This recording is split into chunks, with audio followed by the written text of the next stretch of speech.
ஒரு பெரிய கிராமம். அந்த கிராமத்தில் ஒரு பண்ணையார் வீடு.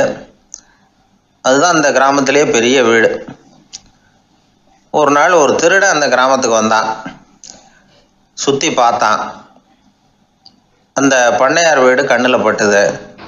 இன்னைக்கு ராத்திரி இந்த வீட்டில் தான் நம்ம தொழிலை ஆரம்பிக்கணும் அப்படின்னு சொல்லி அவன் முடிவு பண்ணிக்கிட்டான். ஏன்னா அதுதான் அந்த கிராமத்திலே கொஞ்சம் பெரிய வீடு. அங்கே தான் அவன் எதிர்பார்க்குறது ஏதாவது கிடைக்கும் அப்படிங்கிறது அவனுடைய முடிவு. நடு ராத்திரி அவன் மெதுவாக சோறேறி குதித்து அந்த பெரிய வீட்டுக்குள்ளே புகுந்தான். அங்கே போய் பார்த்தா முக்கியமான இடங்கள்ல எல்லாம் காவலுக்கு ஆள் நின்றுட்டு இருக்கிறாங்க ராத்திரி நேரத்தில். சரி, இந்த வீட்டில் நம்மால் திருட முடியாது அப்படின்னு முடிவு பண்ணிட்டு மெதுவாக வந்த வழியிலேயே திரும்பி வந்தான். அந்த சமயத்தில் காலில் ஏதோ தட்டுப்பட்டுது. என்னது அப்படின்னு சொல்லி குனிஞ்சு பார்த்தா அங்கே ஒரு பெரிய வெங்காய மூட்டை அடுக்கி வச்சிருக்கிறாங்க. சரி, வந்ததுக்கு வெறுங்கையோடு திரும்ப வேண்டாமே அப்படின்னு சொல்லி கையில் இருந்த ஒரு பெரிய பை நிறைய அதை அள்ளி போட்டுக்கிட்டான்.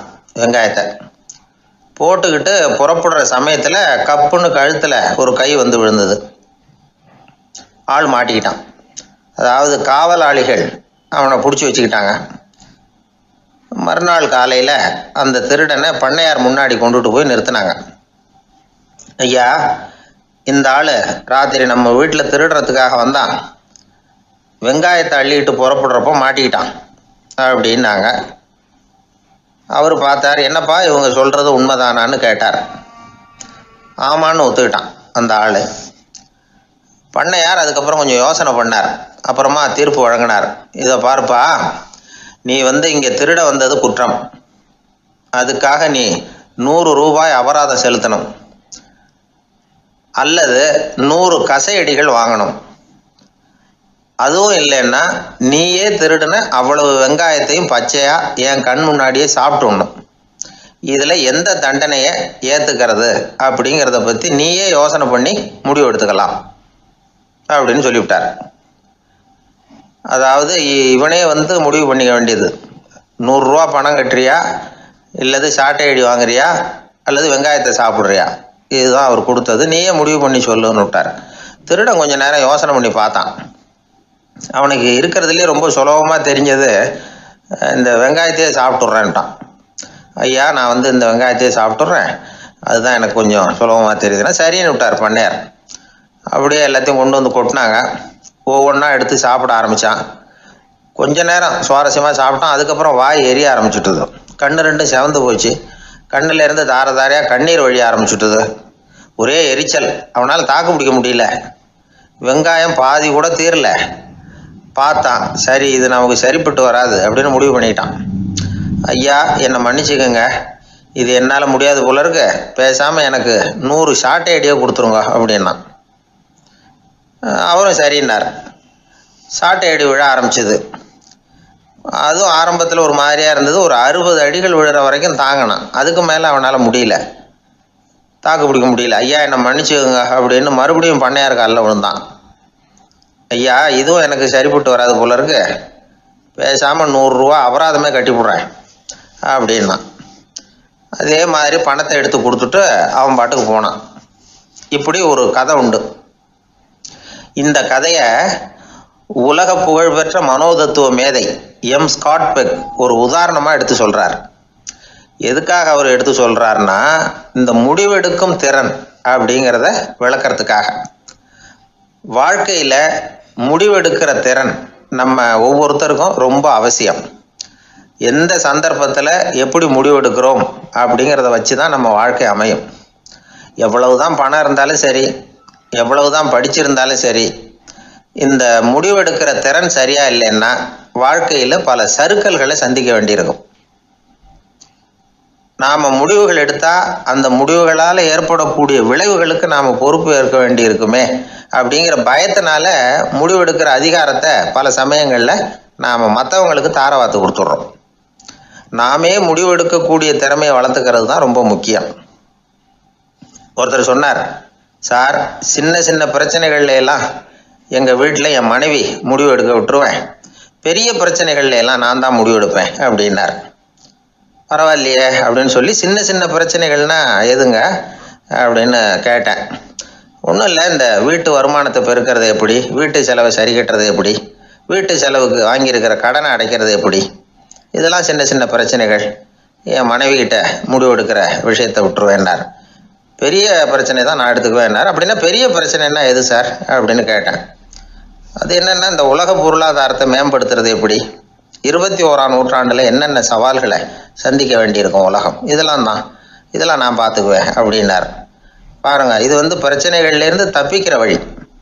அதனால் வாழ்க்கையில் பிரச்சனைகளை சந்திக்கிறதுக்கு தயங்கக்கூடாது. அதே மாதிரி சரியான நேரத்தில் சரியான முடிவு எடுக்கிறதுக்கு நாம் கற்றுக்கணும். அது ரொம்ப முக்கியம். அந்த மரத்தின் உச்சியில் ஒரு பறவை கூடு, ஏதோ ஒரு பறவை கூடு கட்டியிருந்தது. அது என்ன பறவைன்னா ராஜாளி. ஒரு குரங்கு அந்த மரத்து கிளையில தாவி தாவி குதிச்சுக்கிட்டு இருந்தது. அப்போ இந்த கூட்டில் இருந்த முட்டை அது கண்ணில் போட்டுவிட்டுது. அதுக்கப்புறம் அது சும்மா இருக்குமா? விளையாட்டாக ஒரு முட்டையை எடுத்தது, மரத்தை விட்டு கீழே இறங்குச்சு. கீழே ஒரு குப்பை மேட்டில் ஒரு கோழி சில முட்டைகளை அது பாட்டுக்கு இட்டு வச்சிருந்தது. குரங்கு தன் கையில் இருந்த ராஜாளி பறவையோட முட்டையை அந்த கோழி முட்டைகளோட சேர்த்து போட்டுட்டு போயிட்டுது. கோழி வந்தது, பார்த்தது, அதுக்கு ஒன்றும் வித்தியாசம் புரியல. தன்னுடைய முட்டைகளோடு சேர்த்து அந்த ராஜாளி முட்டையையும் சேர்த்து அடைகாத்துது. கொஞ்ச நாளில் குஞ்சுகள்லாம் பொரிச்சுது, எல்லாம் முட்டை விட்டு வெளியில் வந்தது. ராஜாளி பறவையோட குஞ்சு அந்த கோழி குஞ்சுகளோடவே சேர்ந்து வளர்ந்தது. மற்ற கோழி குஞ்சுகள் போலவே இதுவும் குப்பையை கிளறிச்சு புழு பூச்சிகளை சாப்பிட்டுது. காக்கைகள் தாக்கிறதுக்கு வந்ததுன்னா மற்ற கோழி குஞ்சுகள் மாதிரியே இதுவும் பயந்து போய் தாய் கோழியின் சிறகுகளுக்கு உள்ள ஒளிஞ்சிக்கும். இப்படியே கொஞ்ச காலம் போச்சு. குஞ்சுகள்லாம் வளர்ந்து பெருசாகிட்டுது. சிலது சேவல்கள் ஆச்சு, சிலது கோழிகள் ஆச்சு. அந்த ஒன்று மட்டும் ராஜாளி ஆச்சு. ஆனால் ஒரு விஷயம், தான் ஒரு ராஜாளிங்கிறது அந்த பறவைக்கு தெரியாது. தன்னையும் ஒரு கோழின்னே அது நினச்சிக்கிட்டு இருக்கு. அப்படி நினச்சிக்கிட்டு குப்பை மேட்டை கிளறிக்கிட்டு இருக்கு. ஒரு நாள் சாயந்தர நேரம் இந்த ராஜாளி பறவை கீழே அது பாட்டுக்கு வழக்கம் போல குப்பையை கிளறிக்கிட்டு இருக்குது. அப்போ அண்ணாந்து பார்க்குது. வானத்தில் உயரத்தில் கூட்டமாக ராஜாளி பறவைகள் உல்லாசமாக வட்டம் அடித்து பறந்துக்கிட்டு இருக்கு. அதே இது பார்க்குது. இதுக்கு மனசுக்குள்ளே ஏக்கமாக போச்சான். அப்போது இதுக்கு ஆண்டவன் பேரில் கோபம் வந்துதான்.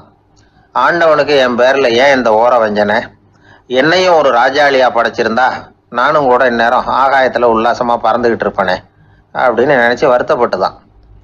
இது வேடிக்கையாக இருக்குல்ல.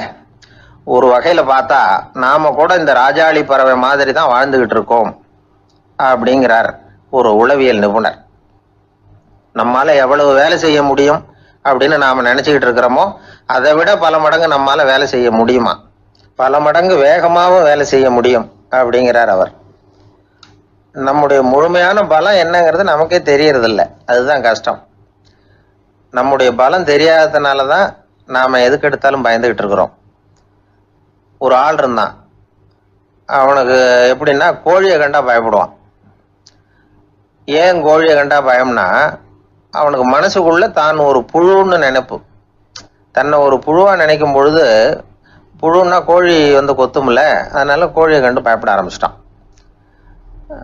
இவன் நடுங்கிடுவான். எதிரில் கோழி வந்ததுன்னா உடம்பு பூரா நடுங்க ஆரம்பிச்சிடும்.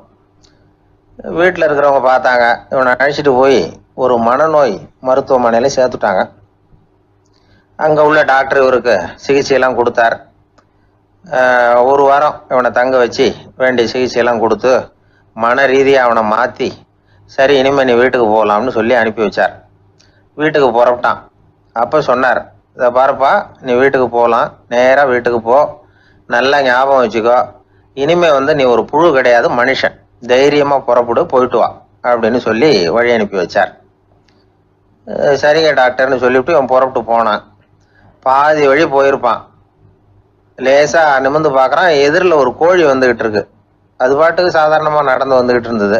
அவ்வளவுதான், இவன் உடம்பு கிடுகிடுன்னு ஆட ஆரம்பிச்சுட்டுது. திரும்பி ஓடி வந்துட்டான். டாக்டர் கேட்டார், ஏன்ப்பா திரும்பி ஓடி வந்துட்டேன்னு.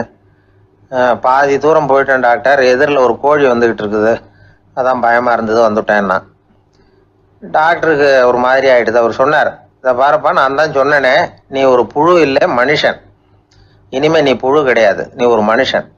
நீ ஒரு புழு இல்லைங்கிறது இன்னமும் உனக்கு புரியலையா அப்படின்னார் டாக்டர். நான் புழு இல்லைங்கிறது எனக்கு தெரிஞ்சுட்டுது டாக்டர், இது அந்த கோழிக்கு தெரியுமான்னு தெரியலையே அப்படின்னா. இவெல்லாம் எந்த காலத்தில் மாறுறது?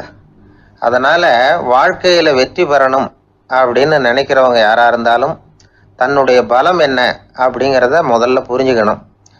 தன்னுடைய சக்தியை புரிஞ்சுக்கிட்டவன் வெற்றி பெறுவது நிச்சயம். எது ரொம்பவும் கஷ்டமான காரியம் அப்படின்னு கேட்டார் ஒருத்தர். ஒருத்தருக்கு ஒருத்தர் சண்டை போடாமல் இருக்கிறது தான் ரொம்ப கஷ்டமான காரியம் அப்படின்னு தோணுது. ஒரு நாட்டுக்கும் இன்னொரு நாட்டுக்கும் சண்டை, நாட்டுக்குள்ளேயே ஒரு குரூப்புக்கும் இன்னொரு குரூப்புக்கும் சண்டை. ஏன் சண்டை போட்டுக்கிறீங்கன்னு கேட்டு பாருங்கள். நாங்கள் சமாதானத்துக்காக தான் சண்டை போட்டுக்கிறோம் அப்படிம்பாங்க. வாழறதுக்காக பிறந்த மனுஷன் லட்சியத்துக்காக உயிரை விட தயார் அப்படின்னு சொல்லிகிட்டு இருப்பான். அப்படி உயிரை விடுறவங்கள நாமளும் பாராட்டுவோம். ஆனால் ஒன்றுமில்லாத விஷயங்களுக்கெல்லாம் சண்டை போடுறவங்களெல்லாம் அப்படிப்பட்டவங்களையும் சரி உயிரை விடுறவங்களையும் சரி என்னென்னு சொல்கிறது? யுத்தங்களாலேயும் சண்டைகளாலேயும் நாம் அடையிறது என்னங்கிறது ஒரு பக்கம் இருக்கட்டும், இழக்கிறது என்ன தெரியுமா? ஏராளமான உயிர்கள். ரத்தம் சிந்துறதுக்கு நான் தயார் அப்படின்னு மார்தட்டி சொல்லலாம். ஆனால் ரத்தம் சிந்தினா உயிர் காத்துக்கிட்டு இருக்க தயார் இல்லை. அதாவது உயிர் நமக்காக காத்துக்கிட்டு இருக்க தயார் இல்லை. இழக்கிற ரத்தத்தை ஈடுகட்டினா தான் உயிரை காப்பாற்ற முடியும். அதனால் இது சம்மந்தமாக ஆராய்ச்சி செய்கிற கட்டாயம் ஏற்பட்டு போச்சு. அதோட விளைவாக புதுசாக ஒன்றை கண்டுபிடிச்சிருக்கிறாங்க. அதுதான் செயற்கை ரத்த பொடி. இப்போ இந்த திடீர் சாம்பார் பொடி, திடீர் ரசப்பொடி, திடீர் காப்பி பொடி இப்படிலாம் சொல்கிறோம்ல, அது மாதிரி இது திடீர் ரத்த பொடி. இஸ்ரேல் ஒரு சின்ன நாடு, மக்கள் தொகை குறைச்சல், அதோட போர்கள் வேறு. அதனால் காயம்பட்டவங்களை காப்பாற்றியே தீர வேண்டிய கட்டாயம். காப்பாற்றணும்னா ரத்த இழப்பை தடுக்கணும். அப்படின்னா உடனடியாக புது ரத்தம் செலுத்தி ஆகணும். திடீர்னு ரத்தம் வேணும்னா எங்கே போகிறது? அதுவும் கிடைக்கிற ரத்தம் சேர்கிற குரூப்பாக இருக்கணும். ஒரு வேடிக்கை பார்த்தீங்களா, நான் வேறு குரூப்பு நீ வேறு குரூப்புன்னு இவன் சண்டை போடுறான். இதில் அடிபட்டவனுக்கு ரத்தம் கொடுக்க போனால் அதுலேயும் அது வேறு வேறு குரூப்பாக இருக்குது. அது ரத்தமும் வேறு வேறு குரூப்புன்னு சொல்லிகிட்டு இருக்குது. எந்த குரூப்பு ரத்தம் வேணும்? அது உடனடியாக கிடைக்கலன்னா என்ன பண்ணுறது? இப்படிப்பட்ட கஷ்டம்லாம் நமக்கு வந்துடுது. இதுக்காக தான் விஞ்ஞானிகள் இந்த ரத்த பொடியை கண்டுபிடிச்சிருக்கிறாங்க. அதாவது ஒரு ஆள் அடிபட்டு போட்டான்னு வச்சுங்களேன், அவனுக்கு ரத்தம் கிடைக்கல. உடனே என்ன பண்ணலாம்? இந்த சுத்தப்படுத்தப்பட்ட தண்ணீரை கொஞ்சம் எடுத்துக்க வேண்டியது, அதில் இந்த ரத்த பொடியை கரைக்க வேண்டியது. இப்போ இந்த செயற்கை ரத்தம் தயாராகிட்டுது. இதை அந்த ஆள் உடம்புல ஏற்றி விட்டுற வேண்டியது. இயற்கையாக நம்ம உடம்பில் இருக்கிற ரத்தம் என்னென்ன வேலை செய்யுதோ அதே வேலையை இதுவும் செய்யும். அதாவது ஆக்சிஜனை உடம்புல எல்லா இடத்துக்கும் எடுத்துகிட்டு போகுது. அந்த வேலையை இந்த செயற்கை ரத்தமும் செஞ்சுருது. ஆனால் ஒரு விஷயம், இந்த செயற்கை ரத்தம் ஒரு அவசரத்துக்கு தான் உபயோகப்படுத்தலாம், ஒரு முதல் உதவி மாதிரி. அதை அப்படியே நிரந்தரமாக விட்டுற முடியாது. பின்னாடி தேவையான குரூப்பு உண்மையான ரத்தம் கிடைச்ச உடனே அதை செலுத்திக்கணும். உண்மையான ரத்தத்தை 20லேருந்து 40 நாள் வரைக்கும் தான் பாதுகாக்க முடியும். அதுவும் குளிர்பதன பெட்டியில். அதுக்குள்ளே உபயோகப்படுத்தலைன்னா அது வீணாக போயிடும். இந்த ரத்த பொடி அப்படி இல்லை, எவ்வளோ நாள் வேணும்னாலும் அப்படியே வச்சுருக்கலாம். குளிர்பதன பெட்டியும் தேவையில்லை. ஆனால் ஒன்று, இது தண்ணியில் கலந்து செயற்கை ரத்தமாக ஆக்கிவிட்டா அதோட வலு 72 மணி நேரம் தான், அதாவது 3 நாள். அதுக்குள்ளே அந்த ஆசாமியை எங்கேயாவது ஆஸ்பத்திரிக்கு தூக்கிட்டு போய் உண்மையான ரத்தத்தை கொடுத்துடணும். சண்டையில் அடிபடுறவங்க, சாலை விபத்தில் அடிபடுறவங்க, இவங்களுக்கெல்லாம் அவசரத்துக்கு கை கொடுத்து உதவுறது இந்த செயற்கை ரத்த பொடி. அதுக்கப்புறம் நாம் கொடுக்குற ரத்தம் தான் அவங்கள காப்பாற்றணும். இன்றைக்கி ரத்தத்தை தானமாக கொடுக்க தயாராக இருக்கிற நல்ல உள்ளங்கள் ஏராளம். எவ்வளவு ஆக்சிடெண்ட்டு, ஆப்ரேஷன், இதில் சம்மந்தப்பட்டவங்களை காப்பாற்றுறது நாம் தானமாக கொடுக்குற ரத்தம் தானே. ஒரு ஆக்சிடெண்ட்டு, ஒரு ஸ்கூட்டர் ஒரு ஆள் மேலே மோதி விட்டுது, பார்த்து வரக்கூடாதா அப்படின்னா அந்த ஆள், நீ தான் பார்த்து நடக்கணும், ஏன்னா 20 வருஷமாக நான் அந்த ஸ்கூட்டரை ஓட்டிகிட்டு இருக்கிறேன் அப்படின்னு நானா இவன். இதுக்கு அவன் சொன்னானா, நீ தான் பார்த்து ஓட்டணும், ஏன்னா 40 வருஷமாக நான் இப்படி நடந்துக்கிட்டு இருக்கிறேன் அப்படின்னு நானா. திபேத் நாட்டில் புத்த மடாலயங்கள் நிறைய உண்டு. அதுக்கு ஒரு தலைமையகமும் உண்டு. அது இந்த திபேத் தலைநகரம் லாசாவில் இருக்குது. ரொம்ப காலத்துக்கு அப்பால் அதை பற்றியெல்லாம் நிறைய விவரங்கள் எழுதி வச்சுருக்கிறாங்க. அது இப்போவும் நமக்கு கிடைக்குது. அதாவது ரொம்ப தூரத்துக்கு அந்தாண்ட மலைகளுக்கு நடுவில் ஒரு கிளை மடாலயம். அந்த மடத்தின் தலைவருக்கு வயசாகிட்டு தான். அதனால் தலைமை பொறுப்பை வேற ஒருத்தர்கிட்ட ஒப்படைக்கலாம் அப்படின்னு முடிவு பண்ணாராம். உடனே ஒரு லாமாவை கூப்பிட்டார்.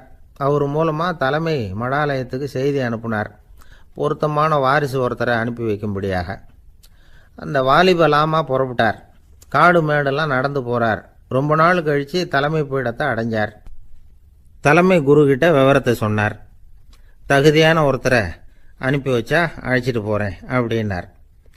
சரி, நாளைக்கு காலையில் நீங்கள் அவங்க எல்லாரையும் அழைச்சிட்டு போகலாம்னார் அவர். அவங்க எல்லாரையுமா? அங்கே தேவைப்படுறது ஒருத்தர் தானே அப்படின்னார் இவர். ஆமான்னார். அப்புறம் ஏன் எல்லாரையும் அழைச்சிட்டு போக சொல்கிறீங்கன்னார். அது இப்போ உனக்கு புரியாது. நான் ஒரு 100 பிக்குகளை அனுப்புகிறேன், அதாவது பிட்சுகளை. அவ்வளவு பேரையும் அங்கே வச்சு சமாளிக்க முடியாது அப்படின்னாரு இவர். இருந்தாலும் இப்போ அந்த தலைமை குரு என்ன சொன்னார்னா, அதை பற்றி கவலைப்படாத, நான் 100 பேரை அனுப்புகிறேன்.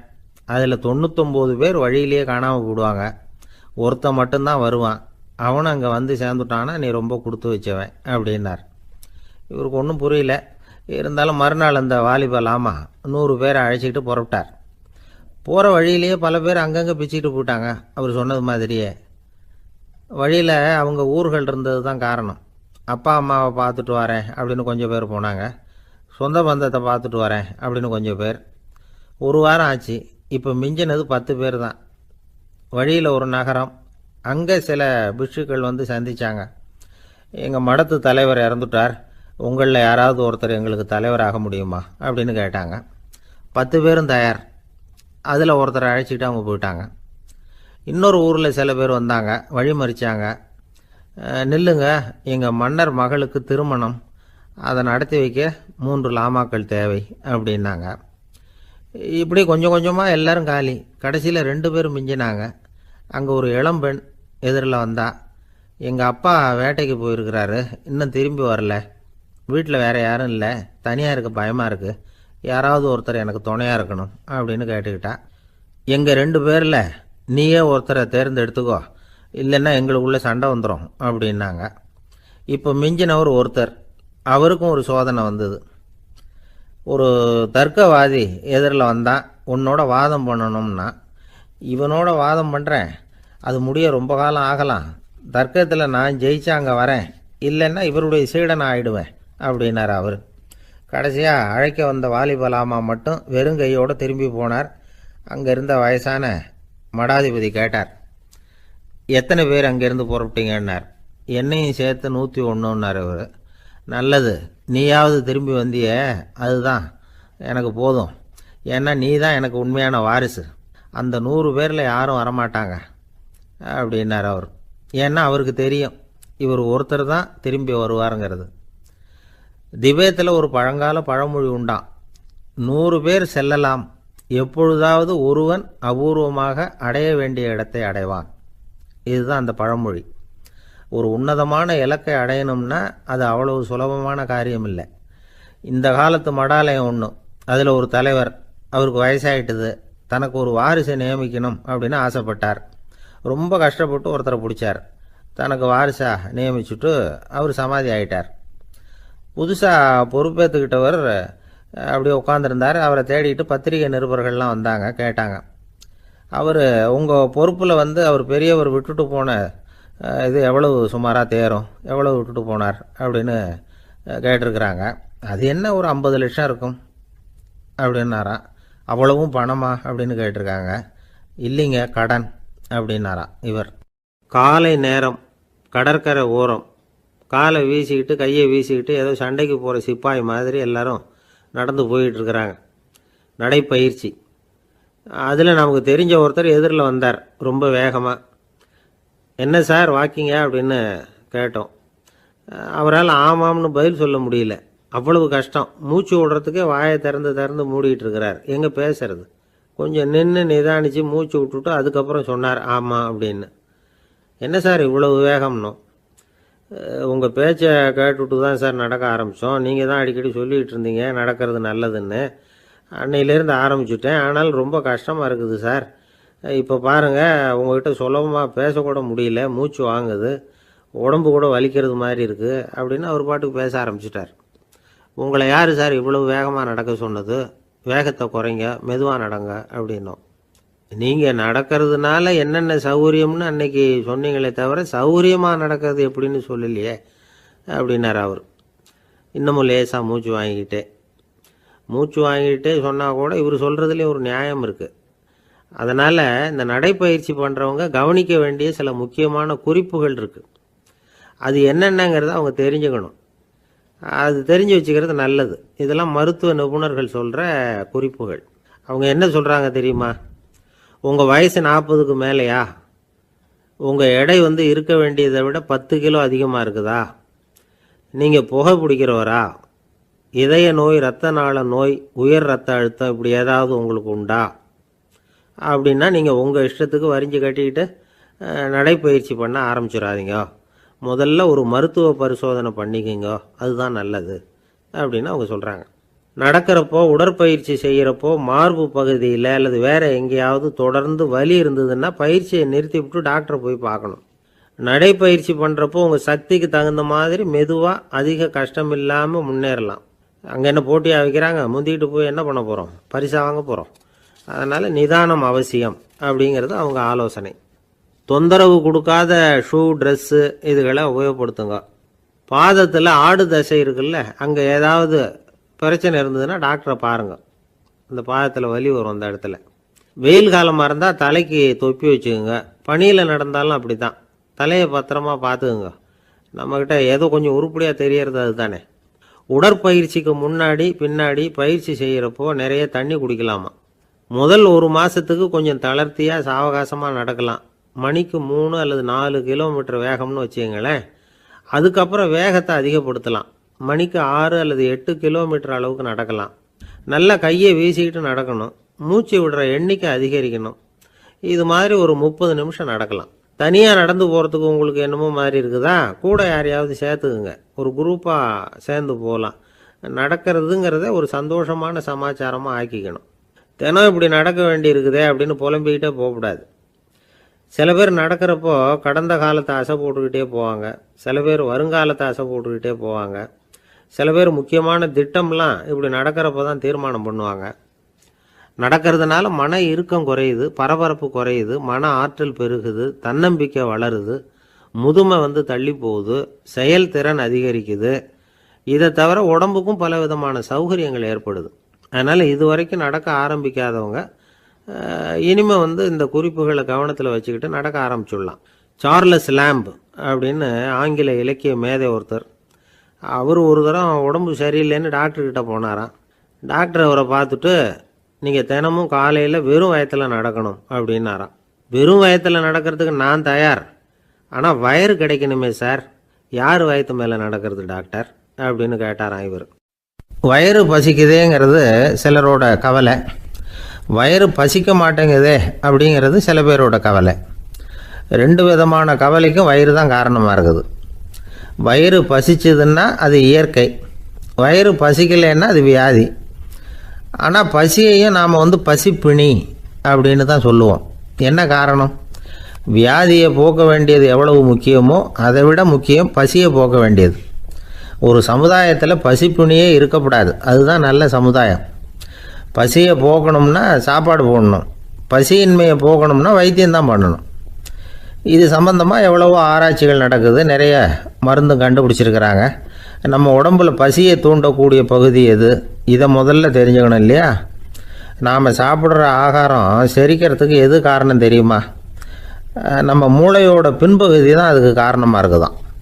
மூளையின் பின்பகுதியில் நரம்பு செல்களால் ஆன 2 வகையான ஆரக்சின்கள் தான் பசியை உண்டாகுது அப்படின்னு கண்டுபிடிச்சிருக்கிறாங்க. 2 ஆய்வாளர்கள் இதை கண்டுபிடிச்சிருக்காங்க. அவங்க 2 பேரும் டெக்சாஸ் பல்கலைக்கழகத்தில் ஹார்வர்டு ஹக்ஸ் மருத்துவ கல்வி நிலையத்தில் பணிபுரிகிறவங்களாம். உண்பது தேவைங்கிறது உணரப்படும் போது மூளையின் அந்த குறிப்பிட்ட பகுதி ஆரக்சின் அப்படிங்கிற ஹார்மோன்களை சுரக்கும். அது பசி உணர்வை தூண்டும் அப்படிங்கிறது தான் அந்த ஆய்வாளர்களின் கண்டுபிடிப்பு. இந்த ஆரக்சின் வேறு சில உயிரினங்கள்லேயும் உண்டு. இப்போ எலிகளில் கூட இது இருக்குது. அதனால் எலிகளை வச்சு இது சம்பந்தமாக ஆராய்ச்சி பண்ணாங்க. எலிகள் உடம்பில் ஆரக்சினை செலுத்தி பார்த்தாங்க. உடனே என்னாச்சு தெரியுமா? அந்த எலியெல்லாம் பசியால் துடிக்க ஆரம்பிச்சுட்டுது. எதையாவது தின்னு பசியை தீர்த்தா போதுங்கிற அளவுக்கு அந்த எலிகள்லாம் அல்லாட ஆரம்பிச்சுட்டுது. இயல்பாக சாதாரணமாக அந்த எலிகள் எவ்வளவு சாப்பிடுமோ அது மாதிரி 8 முதல் 10 மடங்கு அதிகமான ஆகாரத்தை 1 மணி நேரத்துக்குள்ளே சாப்பிட்டு தீர்த்துட்டு தான். சில எலிகளின் மூளையில் இந்த ஆரக்சின் அளவை கட்டுப்படுத்தி பார்த்துருக்குறாங்க. உடனே என்னாச்சு தெரியுமா, அதெல்லாம் சாப்பாட்டை கண்டா முகத்தை திருப்பிட்டு போக ஆரம்பிச்சுட்டு தான். அந்த எலிகளுக்கு பசி எடுக்கலையாம். இந்த ஆராய்ச்சியின் அடிப்படையில் பசியை எடுக்காமல் இருக்கிற மனிதர்களுக்கும் பசியை தூண்ட முடியும் அப்படின்னு சொல்லி ஆராய்ச்சியாளர்கள் தெரிவிச்சிருக்கிறாங்க. ஆக ஆரக்சின் தான் பசிக்கு காரணம்ங்கிறது தெரிஞ்சு போச்சு. சரி, இந்த ஆரக்சின் அப்படின்னா என்ன? அது ஒரு கிரேக்க சொல். அதுக்கு பசின்னு அர்த்தம். நம்ம ஆளுங்களுக்கெல்லாம் பசியை தூண்டுறதுக்கு மருந்து தேவையில்லை, பசியை குறைக்கிறதுக்கு தான் மருந்து தேவை. ஒரு அம்மா டாக்டரை தேடி வந்தாங்களாம்.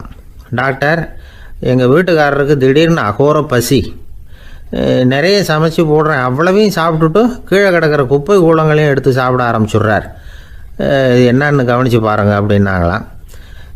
எவ்வளோ நாளாக அப்படி இருக்குதுன்னு கேட்டிருக்காரு டாக்டர். 1 வாரமாக அப்படி இருக்குதுன்னாங்களாம். இவ்வளவு நாளாக ஏன் சும்மா இருந்தீங்க, ஆரம்பத்திலே இங்கே அழைச்சிட்டு வர வேண்டியது தானே அப்படின்னாரான் டாக்டர். அது ஒன்றும் இல்லை டாக்டர், வீடு பூரா சுத்தமாகட்டுமேன்னு பார்த்துக்கிட்டு இருந்தேன் அப்படின்னாங்களாம் அந்த அம்மா.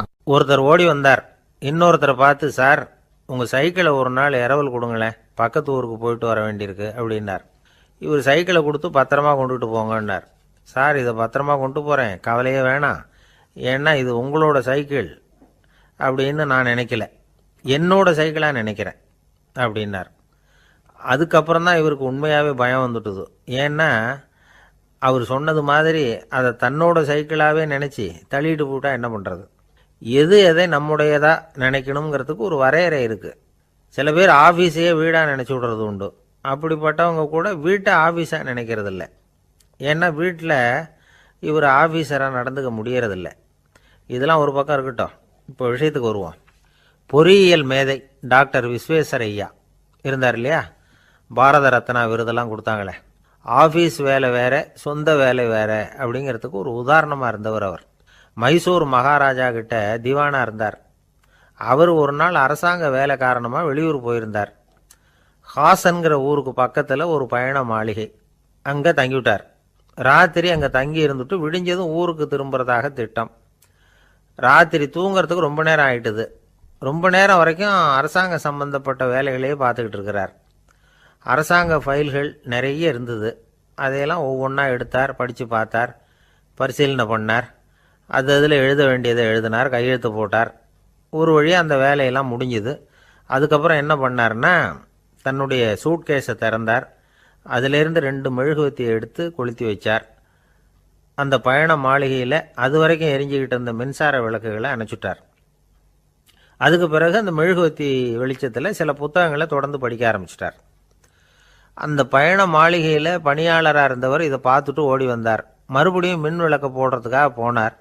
விஸ்வேஸ்வரையா அதை பார்த்துட்டு போட வேணாம்ட்டாராம். இது வரைக்கும் நான் அரசாங்க அலுவல்களை கவனிச்சுக்கிட்டு இருந்தேன், அதனால் மின் விளக்குகள் அப்போ எரிஞ்சதில் தப்பு இல்லை. இப்போ நான் புத்தகம் படிச்சுக்கிட்டு இருக்கேன், இது என்னுடைய சொந்த வேலை, இங்கே இருக்கிற மின் விளக்கு அதுக்காக ஏன் எரியணும் அப்படின்னு கேட்டாராம். இப்போ இருக்கிற சில அரசு பணியாளர்கள்கிட்ட இந்த சம்பவத்தை பேச்சோட பேச்சா சொல்லி பார்த்தேன். அவங்களால இதை ஜீரணிக்கவே முடியல. நேர்மை தேவை தான் சார், அதுக்காக அவ்வளவு தூரத்துக்கு அது தேவையா அப்படிங்கிறாங்க. விஸ்வேஸ்வரையா அப்படி பண்ணினது தான் ஒரு நேர்மையாளர் அப்படின்னு இந்த உலகத்துக்கு நிரூபிக்கணுங்கிறதுக்காக இல்லை. தான் அப்படி நடந்து காட்டினா தன்னை சுற்றி இருக்கிறவங்களும் அதை கேள்விப்படுறவங்களும் முடிஞ்ச அளவுக்கு பொது வாழ்க்கையில் அரசு பணியில் நேர்மையை கடைபிடிக்க முயற்சி பண்ணலாமே அப்படிங்கிறதுக்காகத்தான். இப்போவும் சில பேர் இருக்கிறாங்க, இவங்க ஆஃபீஸ் வேறு வீடு வேறேன்னு நினைக்கிறதில்ல, அவ்வளோ உரிமை. ஒருத்தர் அப்படி தான், அவருக்கு அவசரமாக 5000 ரூபா தேவைப்பட்டது. ஆஃபீஸு பணத்தை எடுத்துக்கிட்டார். அந்த நேரம் பார்த்து ஆடிட் வந்துட்டுது, ஆப்பிட்டுக்கிட்டார். விசாரணை நடக்குது. அவர் சொல்கிறார், சார் நான் நேரம் காலம் பார்க்காம ஆஃபீஸில் வேலை செய்வேன், ஏன்னா அதை என்னோட ஆஃபீஸாக நினைக்கிறேன். அவசரத்துக்கு அந்த பணத்தை எடுத்தேன், மறுபடியும் வச்சுடலாம்னு தான் இருந்தேன், அதுக்குள்ளே இப்படி ஆகிட்டுது. நீங்கள் என்ன நினச்சாலும் சரி, நான் ஆஃபீஸ் வேறு வீடு வேறு அப்படின்னு நினைக்கிறதில்ல, அது என்னோட சுபாவம் அப்படின்னார். விசாரணை பண்ணவர் தீர்ப்பு வழங்கினார். உங்கள் சுபாவத்துக்கு மதிப்பு கொடுத்து நானும் தீர்ப்பு வழங்குறேன். நீங்கள் கொஞ்ச நாள் ஜெயிலில் இருந்துட்டு வாங்க, அது உங்களுக்கு கஷ்டமாக இருக்காதுன்னு நினைக்கிறேன். ஏன்னா அங்கே போனாலும் நீங்கள் உங்கள் சுபாவப்படி வீடு வேற ஜெயில் வேறன்னு நினைக்க மாட்டீங்க அப்படின்னாராம். மனித நேயம்ங்கிறத பற்றி சொல்லுவாங்க. மனித நேயம் ஏன்னா ஒரு கணவன் கணவனாக இருக்கணும், மனைவி மனைவியாக இருக்கணும். ஒரு மனுஷன் இன்னைக்கு மனிதனாக இல்லை. மனித நேயம் குறைஞ்சி போச்சு, இது குடும்ப உறவுகள்லாம் ரொம்ப மாறி போச்சுன்னு சொல்கிறேன். இப்போ நாகரிகத்தில் அப்படி தான் இருக்குது. ஒரு இதில் ஒருத்தன் என்ன பண்ணியிருக்கிறான், ஒரு சின்ன பையனை கொண்டு வந்தானா. ஒரு சின்ன பையன் பக்கத்தில் இருக்கான். ஒரு பெரியவர் கேட்டிருக்காரு, யாருப்பா அந்த பையன் அப்படின்னு கேட்டிருக்காரு. இவன் சொன்னான்னா, இந்த பையன் எனக்கு தூரத்து உறவுன்னு இருக்கான். சரி, தூரத்து உறவுன்னா எப்படி அப்படின்னு கேட்டிருக்கான். இந்த பையன் எங்கள் அப்பாவுக்கு 8வது பிள்ளை அப்படின்னானா. கூட பிறந்தவனே அவ்வளோ தூரமாக போயிட்டான், 8வதாக பிறந்தான். அப்படி இருக்கு குடும்ப உறவுகள்ங்கிறது. மனுஷனுக்கு வேல்யூ விஞ்ஞானம் எப்படி போட்டிருக்குன்னா, ஒரு மனித உடம்பில் இருக்கிற கால்சியத்தை மட்டும் தனியாக எடுத்தால் ஒரு சின்ன ரூமுக்கு வெள்ளை அடிக்கலாமா. ஒரு மனுஷ உடம்புல இருக்கிற பாஸ்பரஸை மட்டும் தனியாக எடுத்தால் ஒரு 40 நெருப்பு வச்சு தயார் பண்ணலாம். ஒரு மனுஷ உடம்புல இருக்கிற இந்த கொழுப்பு சத்தை மட்டும் தனியாக எடுத்தால் ஒரு 7 சோப்பு கட்டி தயார் பண்ணலாம். அது மாதிரி ஒரு மனுஷ உடம்புல இருக்கிற இரும்பு சத்தை மட்டும் தனியாக எடுத்தால் ஒரு 2 அங்குல ஆணி 2 செய்யலாம். இவ்வளவுக்கும் விலை போட்டால் 42 ரூபா 50 காசு. இதுதான் மனுஷனுக்கு விஞ்ஞானம் போட்டிருக்கிற விலை. அது எப்போ அது ஒசரும்னா, அவன் மனுஷனாக இருக்கிற வரைக்கும் இருக்கிறப்ப. அதுவும் செத்து போனால் அதுவும் கிடையாது, செத்து போனால் அதுவும் குறைஞ்சிரும். மிருகங்களுக்கெல்லாம் அப்படி இல்லை, செத்ததுக்கு அப்புறம் விலை கூடும். அங்கெல்லாம் எல்லா ஊர்லேயும் பார்த்திங்கன்னா உயிர் கோழி 50 ரூபா, உரிச்ச கோழி 60 ரூபான்னு போட்டிருக்கோம். செத்ததுக்கு அப்புறம் 10 ரூபா அதிகம். மனுஷனை நீ உயிர் மனுஷன் 42 ரூபா 50 காசு, செத்ததுக்கு அப்புறம் 52 ரூபான்னா நீயே வச்சுக்கிடாது, எனக்கு இது கண்டு போடும். அவன் எப்போ அவனுக்கு வேல்யூ கூடும்னா, மனிதனாக வாழும்பொழுது தான் வேல்யூ கூடும். குடும்பத்தில் அந்த அந்த பாசத்தோடு வாழணும்னு கடவுள்கிட்ட கேட்டு சொன்னாங்களே, அதுதான். இந்த சமூகங்கிறதும் ஒரு பெரிய குடும்பம்தான். அதனால தான் இந்த நாட்டுக்கு உள்ள பெருமையை எல்லாரும் ஒற்றுமையாக இருந்தால் எதையும் சாதிக்கலாம்ங்கிறது தான் இந்த நாட்டுக்கு உள்ள பெருமை. அப்படி நிரூபித்தோம். அதனால் சமூகங்கிறதும் ஒரு குடும்பம் மாதிரி இருக்கிறது தான் பெருசு. இப்போ சில இதெல்லாம் இப்போ ஜாதி மத வேறுபாடெல்லாம் நம்முடைய முன்னேற்றத்தை தடுக்கும். விலங்குகள் நம்மளை விட மேலானது. அதான் ஒரு ஊரில் ஒரு சிவன் கோயில் இருந்து தான். சிவன் கோயிலில் அந்த புறாவெல்லாம் வளர்ந்துக்கிட்டு இருந்திருக்கு. அந்த மாடத்தில், சிவன் கோயில் மாடத்தில் புறாவெல்லாம் குடியிருந்திருக்கு. உடனே அதுக்கு கும்பாபிஷேகம் பண்ணுறதுக்காக ஊரில் திட்டம் போட்டாங்க. சிவன் கோயிலுக்கு வெள்ளடிக்க ஆரம்பித்தாங்க. வர்ணம் பூச ஆரம்பித்ததும் அதுக்கு சாரம் கட்டுவாங்கல்ல, இந்த குச்சியெல்லாம் வச்சு சாரம் கட்டுவாங்க. உடனே இந்த புறாவெல்லாம் என்ன பண்ணிச்சான், இனிமேல் நம்ம இங்கே வெள்ளை அடிக்கிறாங்க, கும்பாபிஷேகம் வருது, நம்ம இங்கே குடியிருக்க முடியாது, எதிர்த்தாப்புல எங்கே போகலான்னு பார்த்துருக்கு. இந்த உயரம் கோபுரத்தில் இருந்த புறாவெல்லாம் எதிர்த்தாப்புல ஒரு மாதா கோயில் இருந்திருக்கு, சர்ச்சு. அங்கே சில மாடங்களில் புறாவெல்லாம் இருக்குது, சில மாடம் இருக்குது. உடனே நம்மளாம் அங்கே போய்டும் கொஞ்சம் காலத்துக்குன்னு எல்லாம் புறப்பட்டு இந்த மாதா கோயிலுக்கு போயிடுது.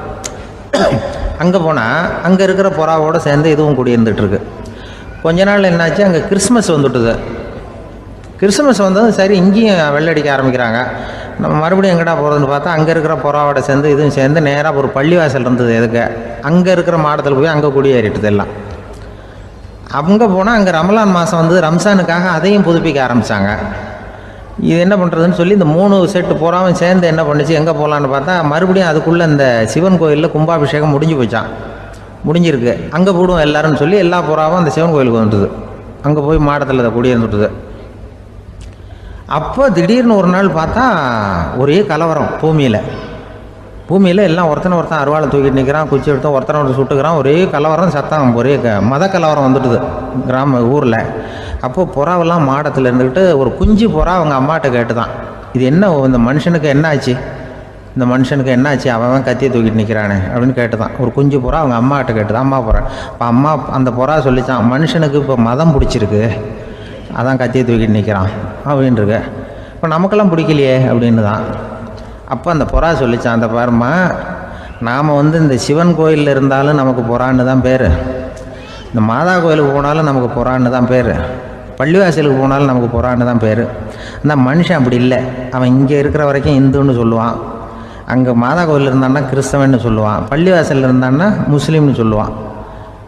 அப்போ குஞ்சு புறா அது என்ன இப்படி பண்ணுறாங்க மனுஷங்க, இப்போ அவங்கள விட நம்ம வசதி போல் இருக்க, நம்ம தேவலாம் போல் இருக்க அப்படின்னு தான் அந்த குஞ்சு புறா. அப்போ அந்த தாய் புறா சொல்லித்தான், உண்மைதான், அதனால தான் நம்ம மேலான இடத்துல இருக்கிறோம், அவன் கீழே நிற்கிறான் என்னமோ அப்படின்னு சொல்லித்தான்.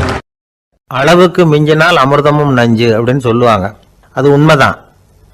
ஒருத்தருக்கு அளவுக்கு மீறிய புகழ் வந்துட்டுதுன்னு வச்சுங்க, அது கூட ஆபத்தாக போயிடுறது உண்டு. பழங்காலத்துல எல்லாம் கிரேக்க தேசத்தில் ஒரு பழக்கம் உண்டாம். அதாவது யாராவது ஒருத்தரை நாடு கடத்தணும்னா அதுக்கு ஒரு வழி உண்டு. அதாவது ஒருத்தர் நாடு கடத்தணும்னு மக்கள் விரும்புகிறாங்கன்னு வச்சுங்களேன், அவர் பேரை ஒரு மண்பாண்ட ஓட்டுச்சில்லில் எழுதி அதை ஒரு குறிப்பிட்ட பொது இடத்துல போட்டுற வேண்டியது, அவ்வளவுதான். இது மாதிரி பல பேர் போட்டுக்கிட்டே இருப்பாங்க, எல்லாம் அப்படியே குவிஞ்சு போயிடும். அந்த ஓட்டாஞ்சில்லு குவியலில் யாருடைய பேர் அதிகமாக இருக்குதோ அந்த நபரை ஒரு 10 ஆண்டுகள் நாடு கடத்தி விடுவாங்க. இது அந்த ஊர் வழக்கமாக. ஒரு நாள் அந்த குவியலுக்கு பக்கத்தில் ஒரு ஆள் நின்றுக்கிட்டு இருக்கிறான். அவன் கையில் ஒரு ஓட்டாஞ்சில்லு வச்சிருக்கிறான். அதில் யாரோட பேரையோ எழுதணும், எழுதி அந்த இடத்துல போடணுங்கிறது அவன் ஆசை. ஆனால் அவன் படிக்காதவன், அதனால் எழுத தெரியல. யாராவது அந்த வழியாக வர்றாங்களான்னு பார்த்துக்கிட்டே நின்றுக்கிட்டு இருந்தான். ஒரு பெரியவர் வந்துக்கிட்டு இருந்தார். அவர்கிட்ட ஓடினான். கையில் இருந்த மண்பாண்ட சில்லை கொடுத்தான். ஐயா, இதில் ஒரு பேர் எழுதி கொடுங்களேன்னா அந்த பெரியவர் அதை வாங்கி கையில் வச்சுக்கிட்டு, என்ன பேர் எழுதணும் சொல்லு அப்படின்னா. இவன் சொன்னான், அரிஸ்டைடிஸ் அப்படின்னு எழுதுங்க அப்படின்னா. இதை கேட்டதும் அந்த பெரியவருக்கு அதிர்ச்சி. ஏன்னா அவர் தான் அரிஸ்டைடிஸ், தத்துவ மேதை அரிஸ்டைடிஸ் அவர். இருந்தாலும் நான் தான் அதுங்கிறத காட்டிக்காம அந்த ஆளுகிட்ட கேட்டார்.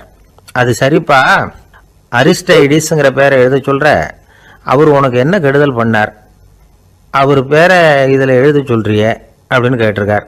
அதுக்கு இவன் சொன்னானா, அவர் எனக்கு எந்த கெடுதலும் பண்ணல, அவரை நான் பார்த்தது கூட இல்லை அப்படின்னு இருக்கான். அப்புறம் எதுக்காக அவரை நாடு கடத்தணும்னு நீ ஆசைப்படுற அப்படின்னு கேட்டிருக்கார். இப்போ அந்த ஆள் சொல்கிறான், அரிஸ்டைடஸை பற்றி எல்லாரும் பேசுகிறாங்க, அவர் ரொம்ப நல்லவர், அவர் ஒரு பெரிய அறிவாளிங்கிறாங்க, அவர் ஒரு பெரிய வள்ளல் பேரறிஞர், இப்படி எல்லாரும் சொல்கிறத கேட்டு கேட்டு எனக்கு ரொம்ப அழுத்து போயிட்டுது, அதனால தான் வெறுப்பாயிட்டேன் அப்படின்னு நானும். இதிலேருந்து என்ன தெரியுது, நாம் நல்லவனாக இருக்கிறதுல ஒன்றும் இடைஞ்சல் இல்லை.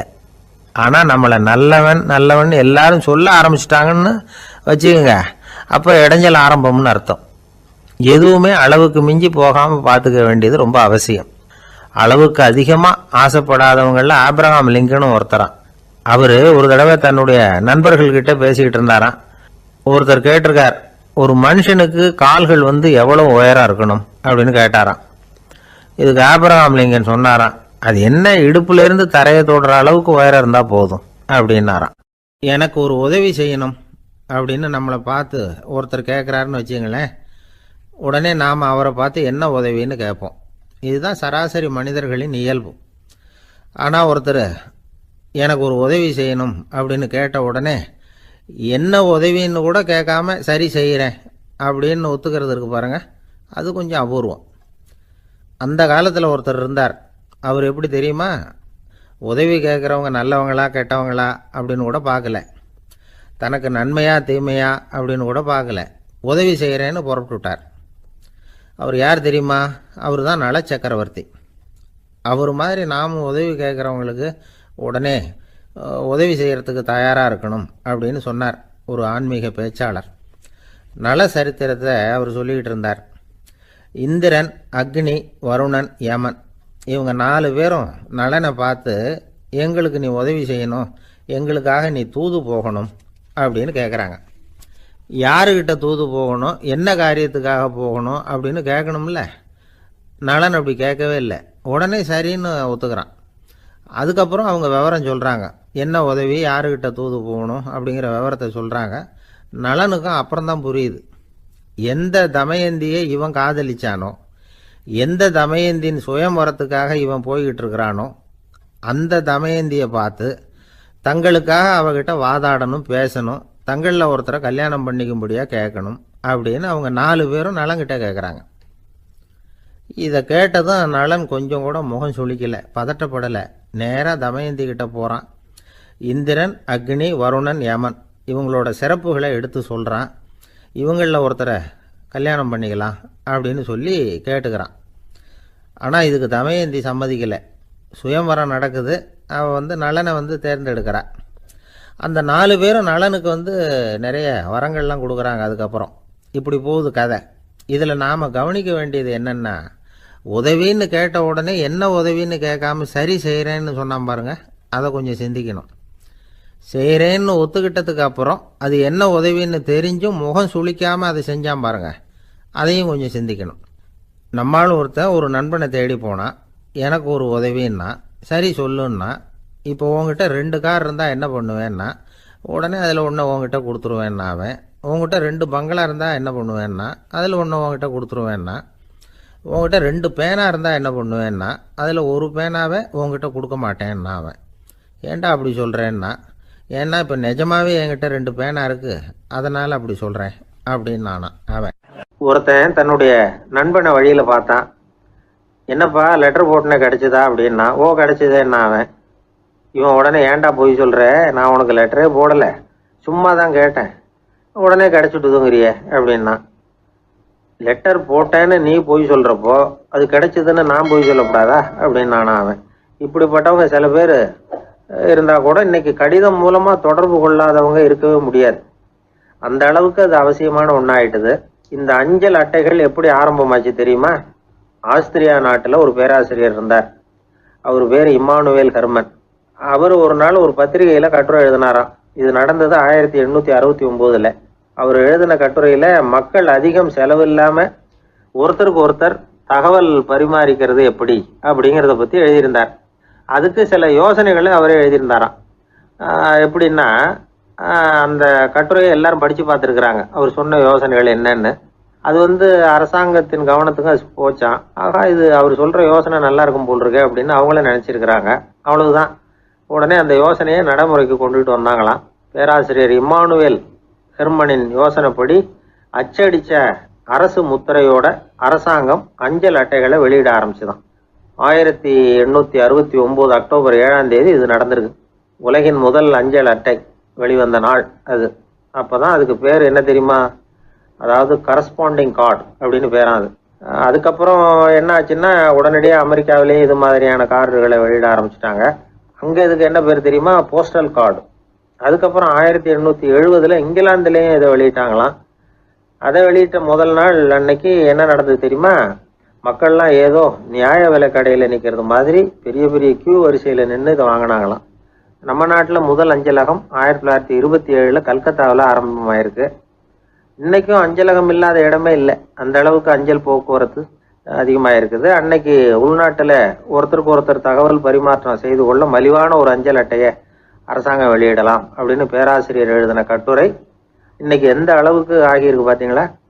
ஒருத்தன் ஒரு தபால் பெட்டிக்கு பக்கத்தில் தலையை வச்சுக்கிட்டு அவன் பாட்டுக்கு நின்றுட்டு இருந்திருக்கான். அங்கே இருந்து இன்னொருத்தன் கேட்டிருக்கான், என்ன ஆச்சுன்னு. கொஞ்ச நேரத்துக்கு முன்னாடி இந்த தபால் பெட்டியில் ஒரு கார்டு எழுதி போட்டேன், விவரமெல்லாம் நல்லா தான் எழுதியிருக்கிறேன், ஆனால் அட்ரஸ் எழுத மறந்துட்டேன் அப்படின்னு நானா. உடனே அவன், அதுக்காக கவலைப்படாத, நான் போட்ட கார்டில் அட்ரஸ் எல்லாம் பின்கோடு உள்பட கரெக்டாக எழுதியிருக்கேன், ஆனால் விவரம் எழுத மறந்துட்டேன் நானா. கவலைப்படாத, கொஞ்ச நேரத்தில் தபால்காரர் வருவார், பெட்டியை திறந்ததும் நம்ம லெட்டரை கேட்டு வாங்கிக்கலாம்னா ஒருத்தன். கொஞ்ச நேரத்துக்கு முன்னாடி அவர் வந்தார், கேட்டேன், அதுக்கப்புறம் தான் மனசுக்கு ரொம்ப கஷ்டமாக போச்சு நானா. இவன் ஏண்டான்னு கேட்டிருக்கான். அவன், இது தபால் புட்டு இல்லையா. ஒரு நண்பர் யாருக்கோ ஃபோன் பண்ணிகிட்டு இருந்தார். அவர் பேசி முடித்ததும் நான் அவரை பார்த்து, இப்போ ஃபோன் பண்ணிங்களே, அந்த ஃபோன் நம்பர் என்ன அப்படின்னு கேட்டேன். அவர் தலையை சொரிஞ்சுக்கிட்டார், ஞாபகம் வரலன்னார். சரி சார், அதை விடுங்க, உங்கள் மனைவி பேர் என்ன அப்படின்னு கேட்டேன். மாலதின்னார். என்ன சார் இது வேடிக்கை, கொஞ்ச நேரத்துக்கு முன்னாடி பேசின ஃபோன் நம்பர் மறந்து போச்சு, எப்போவோ கல்யாணம் பண்ணிக்கிட்ட மனைவி பேர் மறக்கலை, அதை கரெக்டாக சொல்லிவிட்டீங்களே அப்படின்னு கேட்டேன். அவர் என்ன ஒரு மாதிரியாக பார்த்தார். அவர் அப்படி என்னை பார்த்ததில் ஒன்றும் தப்பு இல்லை, ஏன்னா நாம் எல்லாருமே அப்படித்தானே. ஒரு குறிப்பிட்ட காரியத்துக்காக தொலைபேசியில் ஒருத்தட்ட பேசுகிறோம், அதுக்கப்புறம் அந்த எண் நமக்கு அனாவசியம், அதனால் மறந்துடுறோம். இதுக்கு பேர் தான் தற்காலிக ஞாபகம். ஆனால் மனைவி பேரை மறந்துட முடியுமா? முடியாது. அது அவசியமான ஒன்று. அடிக்கடி அந்த பேரை உபயோகப்படுத்துகிறோம், அதனாலேயும் அது முக்கியங்கிறதுனாலேயும் அதை மறக்கிறது இல்லை. இதுக்கு பேர் நிரந்தர ஞாபகம். சரி, இந்த தற்காலிக ஞாபகம், நிரந்தர ஞாபகம், இது 2 ஞாபக அளவுகளையும் கட்டுப்படுத்துறது எது அப்படின்னா, மூளைக்குள்ளே நடக்கிற மின்சார நடவடிக்கைகள் தான். தற்காலிக ஞாபகம் ஒரு மின்னல் மாதிரி தோன்றி மறையுது. நிரந்தர ஞாபகம் ஒரு படிவம் போல மூளையில் படிஞ்சுடுது. ஒரு சம்பவத்தின் பல பிரதிகள் மூளையில் பல்வேறு பகுதிகளிலேயும் படிகிறதுனால ஒன்று மறைஞ்சாலும் மறந்தாலும் இன்னொன்று மறையறதில்ல. இப்படிப்பட்ட நிலைமையில தான் இந்த தொண்டையில் இருக்கு, வாயில் வரமாட்டேங்குது சார் அப்படிமா. ஒருத்தருக்கு எந்த துறையில் ஆர்வமும் ஈடுபாடும் அதிகமோ அது சம்பந்தமான ஞாபக சக்தி அதிகமாக இருக்கும். தொழிலை விரும்புகிற ஒரு டெலிஃபோன் ஆப்ரேட்டருக்கு எண்கள்லாம் நல்ல ஞாபகம் இருக்கும். அது மாதிரி கவிஞர்களுக்கு வார்த்தைகள் நல்ல ஞாபகத்தில் இருக்கும். இது ஒரு பக்கம் இருந்தாலும் ஒரு மூளை எண்களை விட எழுத்துக்களை விட படங்களை ரொம்ப சுலபமாக ஞாபகத்தில் வச்சுக்குது. புரிஞ்சுக்கிற தன்மை, அனுபவம், புத்தி கூர்மை இது கூடி குறையிறத பொறுத்து ஞாபக சக்தியும் ஏறும் இறங்கும். இப்போ உதாரணத்துக்கு ஒரு பையனுக்கு படித்தது எதுவும் ஞாபகத்தில் இல்லைன்னா அவன் அதை சரியாக புரிஞ்சுக்கலைன்னு அர்த்தம். இந்த மறதிங்கிறது எந்த சமயத்தில் ஒரு பிரச்சனை ஆகுது தெரியுமா? உங்களுக்கு வேண்டியப்பட்ட ஒருத்தரை ஞாயிற்றுக்கிழமை சாயந்தரம் சரியாக 5 மணிக்கு கடற்கரைக்கு வர சொல்லிவிட்டு அந்த நேரத்தை மறந்துவிட்டா அது பரவாயில்ல, வர சொன்னதையே மறந்துவிட்டா தான் நிலைமை மோசம்னு அர்த்தம். இப்படி இருந்தால் இது சிகிச்சை எடுத்துக்க வேண்டிய நிலைமைங்கிறத புரிஞ்சுக்கணும். ஆமாம், இதுக்கும் மருந்து இருக்குது. ஆனால் மூளை குறிப்பிட்ட அளவுக்கும் கீழே இயங்குறப்போவோ இன்னொன்று சொல்லுவாங்க, இந்த நியூரோ டிரான்ஸ்மிட்டர் அப்படின்னு சொல்லுவாங்க. அப்படிங்கிற மூளை ரசாயனம் ரொம்பவும் குறைஞ்சி போகிறப்போ மட்டும்தான் உபயோகப்படும். டாக்டர் என்ன சொல்கிறாங்க தெரியுமா? மூளையை பொறுத்த வரைக்கும் அதில் ஞாபக சக்தி அதிகமாக உள்ள மூளை, மறதி உள்ள மூளை அப்படின்னு ஒன்றும் கிடையாது அப்படிங்கிறாங்க. நினைவு வச்சுக்கிறதுக்கு பயிற்சி அளிக்கப்பட்ட மூளை, பயிற்சியற்ற மூளை அப்படின்னு வேணும்னா சொல்லலாம் அப்படின்னு சொல்கிறாங்க. அதனால் நம்ம ஞாபக சக்திங்கிறது நம்மக்கிட்ட இருக்கிற பயிற்சி, முயற்சி இதை பொறுத்து தான் அமையும். ஒருத்தர் ஒரு பென்சிலை எங்கேயோ வச்சுக்கிட்டு தேடிக்கிட்டு இருந்தார். அப்புறம் என்னமோ தீவிரமாக யோசனை பண்ணி அதை ஞாபகப்படுத்தி பார்த்துக்கிட்டு இருந்தாராம். எதிரில் உட்காந்துருந்தவர் சொன்னார், பென்சிலை தானே தேடிட்டு இருக்கீங்க, அது உங்கள் வலது காதில் இருக்குது சார் அப்படின்னாராம் அவர். இதுக்கு அவர் சொல்லியிருக்காரு, பென்சிலை வலது காதில் தான் வச்சுருக்கேங்கிறது எனக்கு நல்லா ஞாபகம் இருக்குது, ஆனால் எது வலது காதுங்கிறது தான் மறந்து போச்சு அப்படின்னாராம். அவர் அதை தான் யோசிச்சுட்டு இருந்திருக்கிறார். என்னுடைய நண்பர் ஒருத்தர், அவருக்கு ஜாதகத்தில் நம்பிக்கை உண்டு. அவரே ஜோசியம்லாம் பார்ப்பார். என்ன சார் இந்த காலத்தில் இதையெல்லாம் நம்பிக்கிட்டு இருக்கீங்களே அப்படின்னு கேட்டால், உங்களுக்கு ஒன்றும் தெரியாது சார், இந்த உலகத்தில் ஒவ்வொருத்தரும் அவங்கவங்க செய்கிற நல்லது கெட்டதுக்கு தகுந்த பலனை அனுபவிச்சே தீரணும் பார். அது மட்டும் இல்லை, ஒருத்தர் செத்துட்டா கூட அவன் செஞ்ச பாவ புண்ணியங்கள் கூடவே போய்கிட்டு இருக்கோம் பார். அது எப்படி கூட போவோம் அப்படின்னு குதர்க்கமாக கேட்டால் அதுக்கு அவர் ஒரு கதை சொன்னார். அது ரொம்ப சுவாரஸ்யமாக இருந்தது. அது என்ன கதைன்னா, ஒரு ஊரில் ஒருத்தர் இருந்தாராம். அவர் ஜோசியம் பார்க்குறதுல ரொம்ப கெட்டிக்காரரான். ஒருத்தருடைய தலைமுடியை மட்டும் அவர்கிட்ட காட்டினா போதும், அதை மட்டும் பார்த்துட்டு அவருடைய ஜாதகத்தையே அலசி விடுவாராம். அப்பேற்பட்ட திறமை. அந்த ஆள் ஒரு சமயம் கன்னியாகுமரி கடற்கரைக்கு போயிருந்திருக்கார். அங்கே கரை ஓரமாக ஒரு மண்டை ஓடு கிடந்திருக்கு. அதை எடுத்து பார்த்துருக்கார். அந்த மண்டை ஓட்டை வச்சுக்கிட்டே அதோட ஜாதகத்தை அலசியிருக்கார். இந்த மண்டை ஓட்டுக்கு உரிய ஆசாமி வாழ்க்கையில் ரொம்ப கஷ்டப்பட்டிருக்கணும், நிறைய கஷ்டத்தை அனுபவிச்சிருக்கணும். அது தாங்க முடியாம தான் கடல்ல விழுந்து தற்கொலை பண்ணிட்டு இருக்கான் அப்படிங்கிறத அவர் கணிச்சுட்டார். இருந்தாலும் இந்த மண்டை ஓடு இன்னமும் அனுபவிக்க வேண்டியது பாக்கி இருக்கு அப்படிங்கிறத அவர் உணர்ந்தாராம். அது சரி, ஒருத்தன் உயிரோடு இருக்கிற வரைக்கும் நல்லது கெட்டதை அனுபவிக்க முடியும், செத்ததுக்கு அப்புறமும் பாக்கி இருக்குன்னா அதை எப்படி அனுபவிக்கிறது? இந்த மண்டை ஓட்டுக்கு இன்னும் கொஞ்சம் பாக்கி இருக்குங்கிறது அவருக்கு புரிஞ்சதே தவிர அதோட அர்த்தம் என்னங்கிறது சரியா விளங்கலை. சரி, இதை இன்னும் கொஞ்சம் விவரமா ஆராய்ச்சி பண்ணுவோம் அப்படின்னு நினைச்சுக்கிட்டு அதை தன்னுடைய வீட்டுக்கு எடுத்துட்டு போயிட்டார். அந்த மண்டை ஓட்டை ஒரு பெட்டியில வச்சு பூட்டினார். தன்னுடைய தனி அறையில அதை பத்திரமா வச்சுக்கிட்டார். தினமும் ராத்திரி ஆனதும் தன்னுடைய மனைவியை பார்த்து, நீ போய் பூஜை அறையில தனியா படுத்துக்க அப்படின்னு சொல்லிவிட்டு தினம் ராத்திரி 12 மணிக்கு பெட்டியை திறந்து அவர் பார்ப்பார். மண்டை ஓடு அப்படியே இருந்தது தவிர இன்னும் கொஞ்சம் பாக்கி இருக்குங்கிறதுக்கு அர்த்தம் அவருக்கு விளங்கலை. அந்த மண்டை ஓட்டுக்கு இன்னும் என்ன பாக்கி இருக்க போகுது? எப்படியோ ஒரு 10 நாள் போச்சு. அந்த வீட்டம்மாவுக்கு சந்தேகம் வந்துட்டுது. நம்ம வீட்டுக்காரரு நம்மளை தனியா ஏன் தூங்க சொல்றார் அப்படிங்கிற சந்தேகம். உடனே பக்கத்து வீட்டு அம்மா கிட்ட விஷயத்த சொல்லியிருக்கிறாங்க. அந்த அம்மா உடனே, நீ கவலைப்படாத, நான் கண்டுபிடிச்சு சொல்றேன் அப்படின்னு சொல்லிவிட்டாங்களாம். அன்னைக்கு ராத்திரியே ஜன்னல் வழியா எட்டி பார்த்துருக்குறாங்க. இந்த ஆள் மண்டை ஓட்டை கையில வச்சுக்கிட்டு அது திருப்பி திருப்பி பார்த்துக்கிட்டு இருக்கிறான். அதை பார்த்துட்டாங்க. மறுநாள் காலையில அவரோட மனைவியை பார்த்தாங்க. ஏம்மா, உன் வீட்டுக்காரருக்கு நீ முதல் மனைவியா 2வது மனைவியா அப்படின்னு கேட்டாங்களாம். எனக்கு தெரிஞ்ச வரைக்கும் நான் ஒருத்தி தான் அவருடைய மனைவி அப்படின்னாங்களாம் அவங்க. அப்படி இல்லை, நீ அவருக்கு 2வது மனைவி. முதல் மனைவியின் மண்டை ஓட்டை தான் அவர் தினமும் ராத்திரியில் எடுத்து பார்த்துக்கிட்டு இருக்கிறார் அப்படின்னாங்க அடுத்த வீட்டு அம்மா. அப்படியா விஷயம் அப்படின்னு சொல்லிவிட்டு கணவன் வீட்டில் இல்லாத நேரமா பார்த்து அந்த மண்டை ஓட்டை எடுத்து கொண்டாந்து ஒரு உரல்ல போட்டு உலக்கையால குத்தி நொறுக்க ஆரம்பிச்சிட்டாங்க. வெளியில் போயிருந்த அந்த ஆள் அப்போ தான் உள்ளே நுழைஞ்சார். மண்டை ஓடு உலக்கை கிட்ட குத்து வாங்கிட்டு இருக்கு. அது அனுபவிக்க வேண்டியது இன்னும் கொஞ்சம் பாக்கி இருக்குங்கிறதுக்கு அர்த்தம் எனக்கு இப்போ தான் புரிஞ்சுது அப்படின்னாராம் அவர். இந்த கதையிலேருந்து நாம் இன்னொரு நீதியையும் புரிஞ்சுக்கணும். அதாவது நம்ம வீட்டை பற்றி நமக்கு புரியாததெல்லாம் அடுத்த வீட்டுக்கு. ஒரு ஊரில் 4 நண்பர்கள் இருந்தாங்க. 4 பேரும் சோம்பேறிகள். 4 பேருக்கும் எந்த வேலையும் செய்யறதுக்கு உடம்பு வளையறதில்ல. இருந்தாலும் சோம்பேறித்தனத்தில் ஒருத்தருக்கு ஒருத்தர் கொஞ்சம் வித்தியாசம் உண்டு. அதுக்கு தகுந்த மாதிரி அவங்களுக்கு பேர் அமைஞ்சு போச்சு. ஒருத்தன் கால் சோம்பேறி, இன்னொருத்தன் அரை சோம்பேறி, அடுத்தவன் முக்கால் சோம்பேறி, கடைசி ஆள் முழு சோம்பேறி.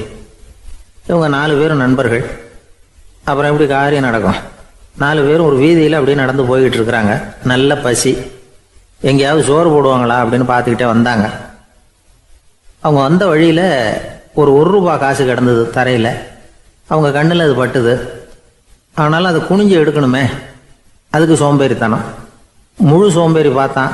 பக்கத்தில் வந்துக்கிட்டு இருந்த முக்கால் சோம்பேறிக்கிட்ட சொன்னானா, டேய் அதை கொஞ்சம் குனிஞ்சு எடுறா அப்படின்னானா. அவன் என்ன பண்ணான் தெரியுமா? அதுக்கு அடுத்தபடியாக வந்த அரை சோம்பேறிக்கிட்ட சொன்னானா, டேய் நீ அதை கொஞ்சம் குனிஞ்சு எடுறா அப்படின்னானா. அவன் இவனை விட மோசம். அடுத்தவங்கிட்ட சொல்லியிருக்கிறான். அவனும் குனியறதுக்கு தயாராக இல்லை. ஆக கூடி கடைசியில் யாருமே காசை எடுக்கலை. என்னத்துக்கு அனாவசியமாக உடம்ப வளைச்சிக்கணும் அப்படின்னு எல்லாரும் பேசாமல் வந்துட்டாங்க. அவங்க பாட்டுக்கு நடந்து வந்துக்கிட்டே இருக்கிறாங்க. எதிரில் ஒருத்தன் வாழைப்பழத்தை வண்டியில் வச்சு தள்ளிக்கிட்டே வந்தான். ரூபாய்க்கு 4 பழம்னு கூவி விற்றுக்கிட்டே வர்றான். இப்போ அந்த முழு சோம்பேறி சொன்னானா, டேய் வழியில் கிடந்ததை ரூபா, அதையாவது எடுத்துக்கிட்டு வந்திருந்தா இப்போ இந்த பழத்தை வாங்கி ஆளுக்கு ஒன்று சாப்பிடலாமே அப்படின்னானா. ஆமாம் சாப்பிட்ருக்கலாமே அப்படின்னாங்களாம் மற்றவங்களும். ஆனாலும் திரும்பி போய் அதை எடுக்கணும்னு யாருக்கும் தோணலை. பேசாமல் சோர்ந்து போய் நடந்து வந்தாங்களாம். இருட்டி போச்சு. வழியில் ஒரு கோவில். சரி இங்கேயே படுத்து தூங்குவோம் அப்படின்னா ஒருத்தன். அதுதான் சரின்னாங்க மற்றவங்களும். அப்படியே மண்டபத்தில் படுத்துட்டாங்க. கோவில் அர்ச்சகர் வேலையெல்லாம் முடிச்சு விட்டு வெளியில் வந்திருக்காரு. இவங்கள பார்த்தாராம். ஏன் இப்படி சோர்ந்து போய் கிடக்குறீங்க அப்படின்னு விசாரிச்சிருக்காரு. 2 நாளாச்சுங்க நாங்கள் சாப்பிட்டு அப்படின்னாங்களாம். அவர் உடனே ஐயோ பாவம் அப்படின்னு சொல்லி பானை, விறகு, அரிசி, தண்ணி எல்லாம் கொடுத்து நீங்களே சமையல் பண்ணி சாப்பிட்டுக்குங்க அப்படின்னு சொல்லிவிட்டு போயிட்டார். இந்த 4 பேருக்கும் சமையல் பண்ணி சாப்பிடணும்னு ஆசையாக தான் இருந்தது. ஆனால் அடுப்பு பற்ற வைக்கணுமே, அதுக்கு தீப்பெட்டி வேணுமே. தீப்பெட்டி இல்லை. இப்போ முழு சோம்பேறி ஆரம்பித்தான். அடுத்தவனை பார்த்து, டேய் கடைக்கு போய் ஒரு தீப்பெட்டி வாங்கிட்டு வாயேன் அப்படின்னு நானா. அவன் வழக்கம் போல் அடுத்தவங்ககிட்ட சொல்லியிருக்கான். அவன் அதுக்கு அடுத்தவங்ககிட்ட சொல்லியிருக்கிறான். கடைசியாக கால் சோம்பேறிக்கிட்ட வந்து சேர்ந்தது. அவனும் அது நம்மால் முடியாது அப்படின்னு பேசாமல் இருந்துட்டான். இப்போ தீப்பெட்டி வேணுமே, அதுக்கு என்ன பண்ணுறது? அவங்களுக்குள்ள பேசி ஒரு முடிவுக்கு வந்தாங்களாம். அதாவது யார் முதல்ல வாயை திறந்து பேசுகிறாங்களோ அவங்க தான் தீப்பெட்டி வாங்கிறதுக்கு போகணும் அப்படின்னு. அவ்வளவுதான். உடனே 4 பேரும் வாயை கெட்டியாக மூடிக்கிட்டு படுத்துக்கிட்டாங்க. அவங்க சமையல் பண்ணி சாப்பிட்டாங்களா என்ன அப்படிங்கிறது அர்ச்சகருக்கு தெரியல. சரி பார்த்துட்டு வரலாமேன்னு வந்தார். வந்து பார்க்குறாரு, இவங்க 4 பேரும் அசையாமல் படுத்து கிடக்குறாங்க. அர்ச்சகர் பயந்துட்டார். ஒருவேளை பசி தாங்காமல் செத்து போட்டாங்களோ அப்படிங்கிற பயம், அல்லது நாம் கொடுத்த உணவுப் பொருளில் ஏதாவது விஷம் கலந்துருக்குமோ அப்படின்னும் பயந்தார். அப்படின்னா நம்ம மேலே பழி வந்துருமே அப்படின்னு நினச்சி நடுங்க ஆரம்பிச்சிட்டார். அப்புறம் அவரும் ஒரு முடிவுக்கு வந்தாராம். கோவிலுக்கு பக்கத்துலேயே ஒரு பெரிய குழி இருந்தது. அதில் ஒவ்வொருத்தரையா இழுத்துக்கிட்டு போய் போட்டார். கொஞ்சம் மண்ணை தள்ளினார். காலால் மிதிச்சார்.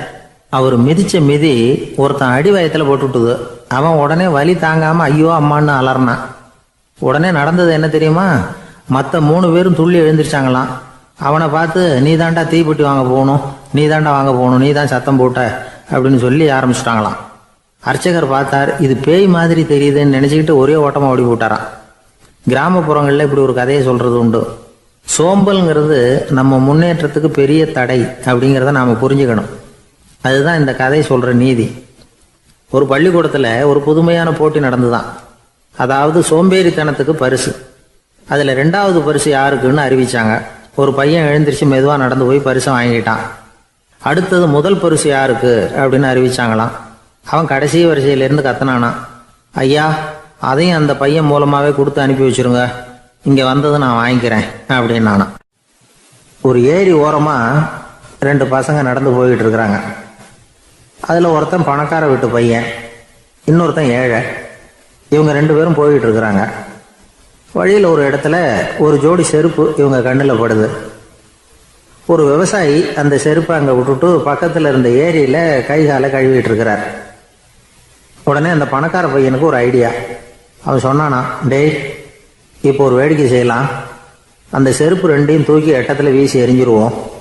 அந்த ஆள் வந்து பார்த்துட்டு செருப்பை தேடி அல்லாடுவான், அங்கேயும் இங்கேயும் ஓடுவான், திருன்னு முழிப்பான்.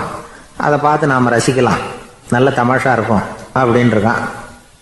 இப்படி சொல்லிவிட்டு அந்த செருப்புகளை தூக்கத்துக்கு போனானா. கொஞ்சம் பொறு அப்படின்னானா அந்த ஏழை பையன். ஏன்னு கேட்டிருக்கான் அவன். இப்போ அந்த ஏழை பையன் சொன்னானா, நீ சொல்றது ஒன்றும் வேடிக்கை கிடையாது. உன்னோட செருப்பு தொலைஞ்சா உன் அப்பா உடனே உனக்கு வேற செருப்பு வாங்கி கொடுத்துருவார்.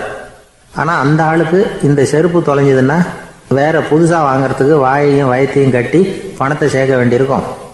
அதனால நான் ஒரு வேடிக்கை சொல்கிறேன், அது மாதிரி செய், அது இன்னமும் தமாஷா இருக்கும் அப்படின்னானா. எப்படி அது சொல்லுன்னு இருக்கான் அவன். செருப்பு 2ம் அது இருக்கிற இடத்துலயே இருக்கட்டும். உன் சட்டப்பையிலிருந்து ஒரே ஒரு ரூபாய் நாணயத்தை எடு. அதை அந்த செருப்பு மேலே அதோட குதிகால் பகுதியில் வச்சுட்டு நாம் 2 பேரும் அந்த மரத்துக்கு பின்னாடி ஓடி போய் மறைஞ்சு நின்றுக்குவோம். அப்புறம் பாரு வேடிக்கையே அப்படின்னா. அதே மாதிரி ரூபா காசு செருப்பு மேலே வச்சுட்டு இவங்க 2 பேரும் மறைஞ்சு நின்றுக்கிட்டாங்க. கொஞ்ச நேரத்தில் அந்த விவசாயி வந்தார். காலில் உள்ள மண்ணை தட்டிவிட்டு செருப்பை மாட்டுறதுக்காக போனார். அங்கிருந்த காசு கண்ணில் போட்டுட்டுது. அவருக்கு ஆச்சரியமா போச்சு. அதை கையில் எடுத்து பார்க்குறார். 4 பக்கமும் திரும்பி திரும்பி பார்க்குறார், யார் இதை வச்சிருப்பான்னு. கடைசியில் ஆகாயத்தை பார்க்குறார். ஆண்டவா, இது உன்னோட கருணை தான். நீ தான் யாரோ புண்ணியவான் மனசில் தர்மம் பண்ணுற எண்ணத்தை உண்டாக்கி இருக்கிற. அந்த புண்ணியவான் நல்லா இருக்கணும் அப்படின்னு வாழ்த்தி அந்த காசை கண்ணில் ஊற்றிக்கிட்டாராம். மறைஞ்சிருந்து பார்த்துக்கிட்டு இருந்த ஏழை பையன் இப்படி சொன்னான், பாத்தியா, உன்னை புண்ணியவான்னு வாழ்த்தி விட்டு போறார் அந்த ஆள். அவருக்கும் சந்தோஷம், அதை பார்த்து நமக்கும் சந்தோஷம். உனக்கு ரூபாங்கிறது ஒரு பெரிய விஷயம் இல்லை, ஆனால் அதனால நமக்கு கிடைச்சிருக்கிற மகிழ்ச்சி ரொம்ப உயர்வானது அப்படின்னு நானா. வேடிக்கையும் கிண்டலும் இது மாதிரி அடுத்தவங்களுக்கு இடைஞ்சலா இல்லாமல் இருக்கணும் அப்படிங்கிறார் கலைவாணர். ஆனால் பாருங்க, அவருக்கே இடைஞ்சலா வர்ற விஷயங்களை கூட அவர் வேடிக்கையாக தான் எடுத்துக்கிட்டாராம். ஒரு தடவை ஒருத்தர் கலைவாணர்கிட்ட வந்து, ஐயா, என் குழந்தை செத்து போச்சு அப்படின்னு சொல்லி அழுதாராம். உடனே இவர் அவருக்கு 100 ரூபா பணத்தை கொடுத்து, இந்தாங்க அடக்கம் செய்யுங்க அப்படின்னு சொல்லி அனுப்பி வச்சாராம். 1 வருஷம் கழிச்சு மறுபடியும் அதே ஆள் வந்திருக்கார். இவர் மறந்துருப்பாருங்கிற நினைப்புல, அண்ணே, என் குழந்தை இறந்து போச்சுண்ணே அப்படின்னாராம். இவர் மறுபடியும் 100 ரூபா கொடுத்து ஆறுதல் சொல்லி அனுப்பி வச்சாராம். 7-8 மாசம் கழிச்சு மறுபடியும் அதே ஆள் வந்திருக்கார்.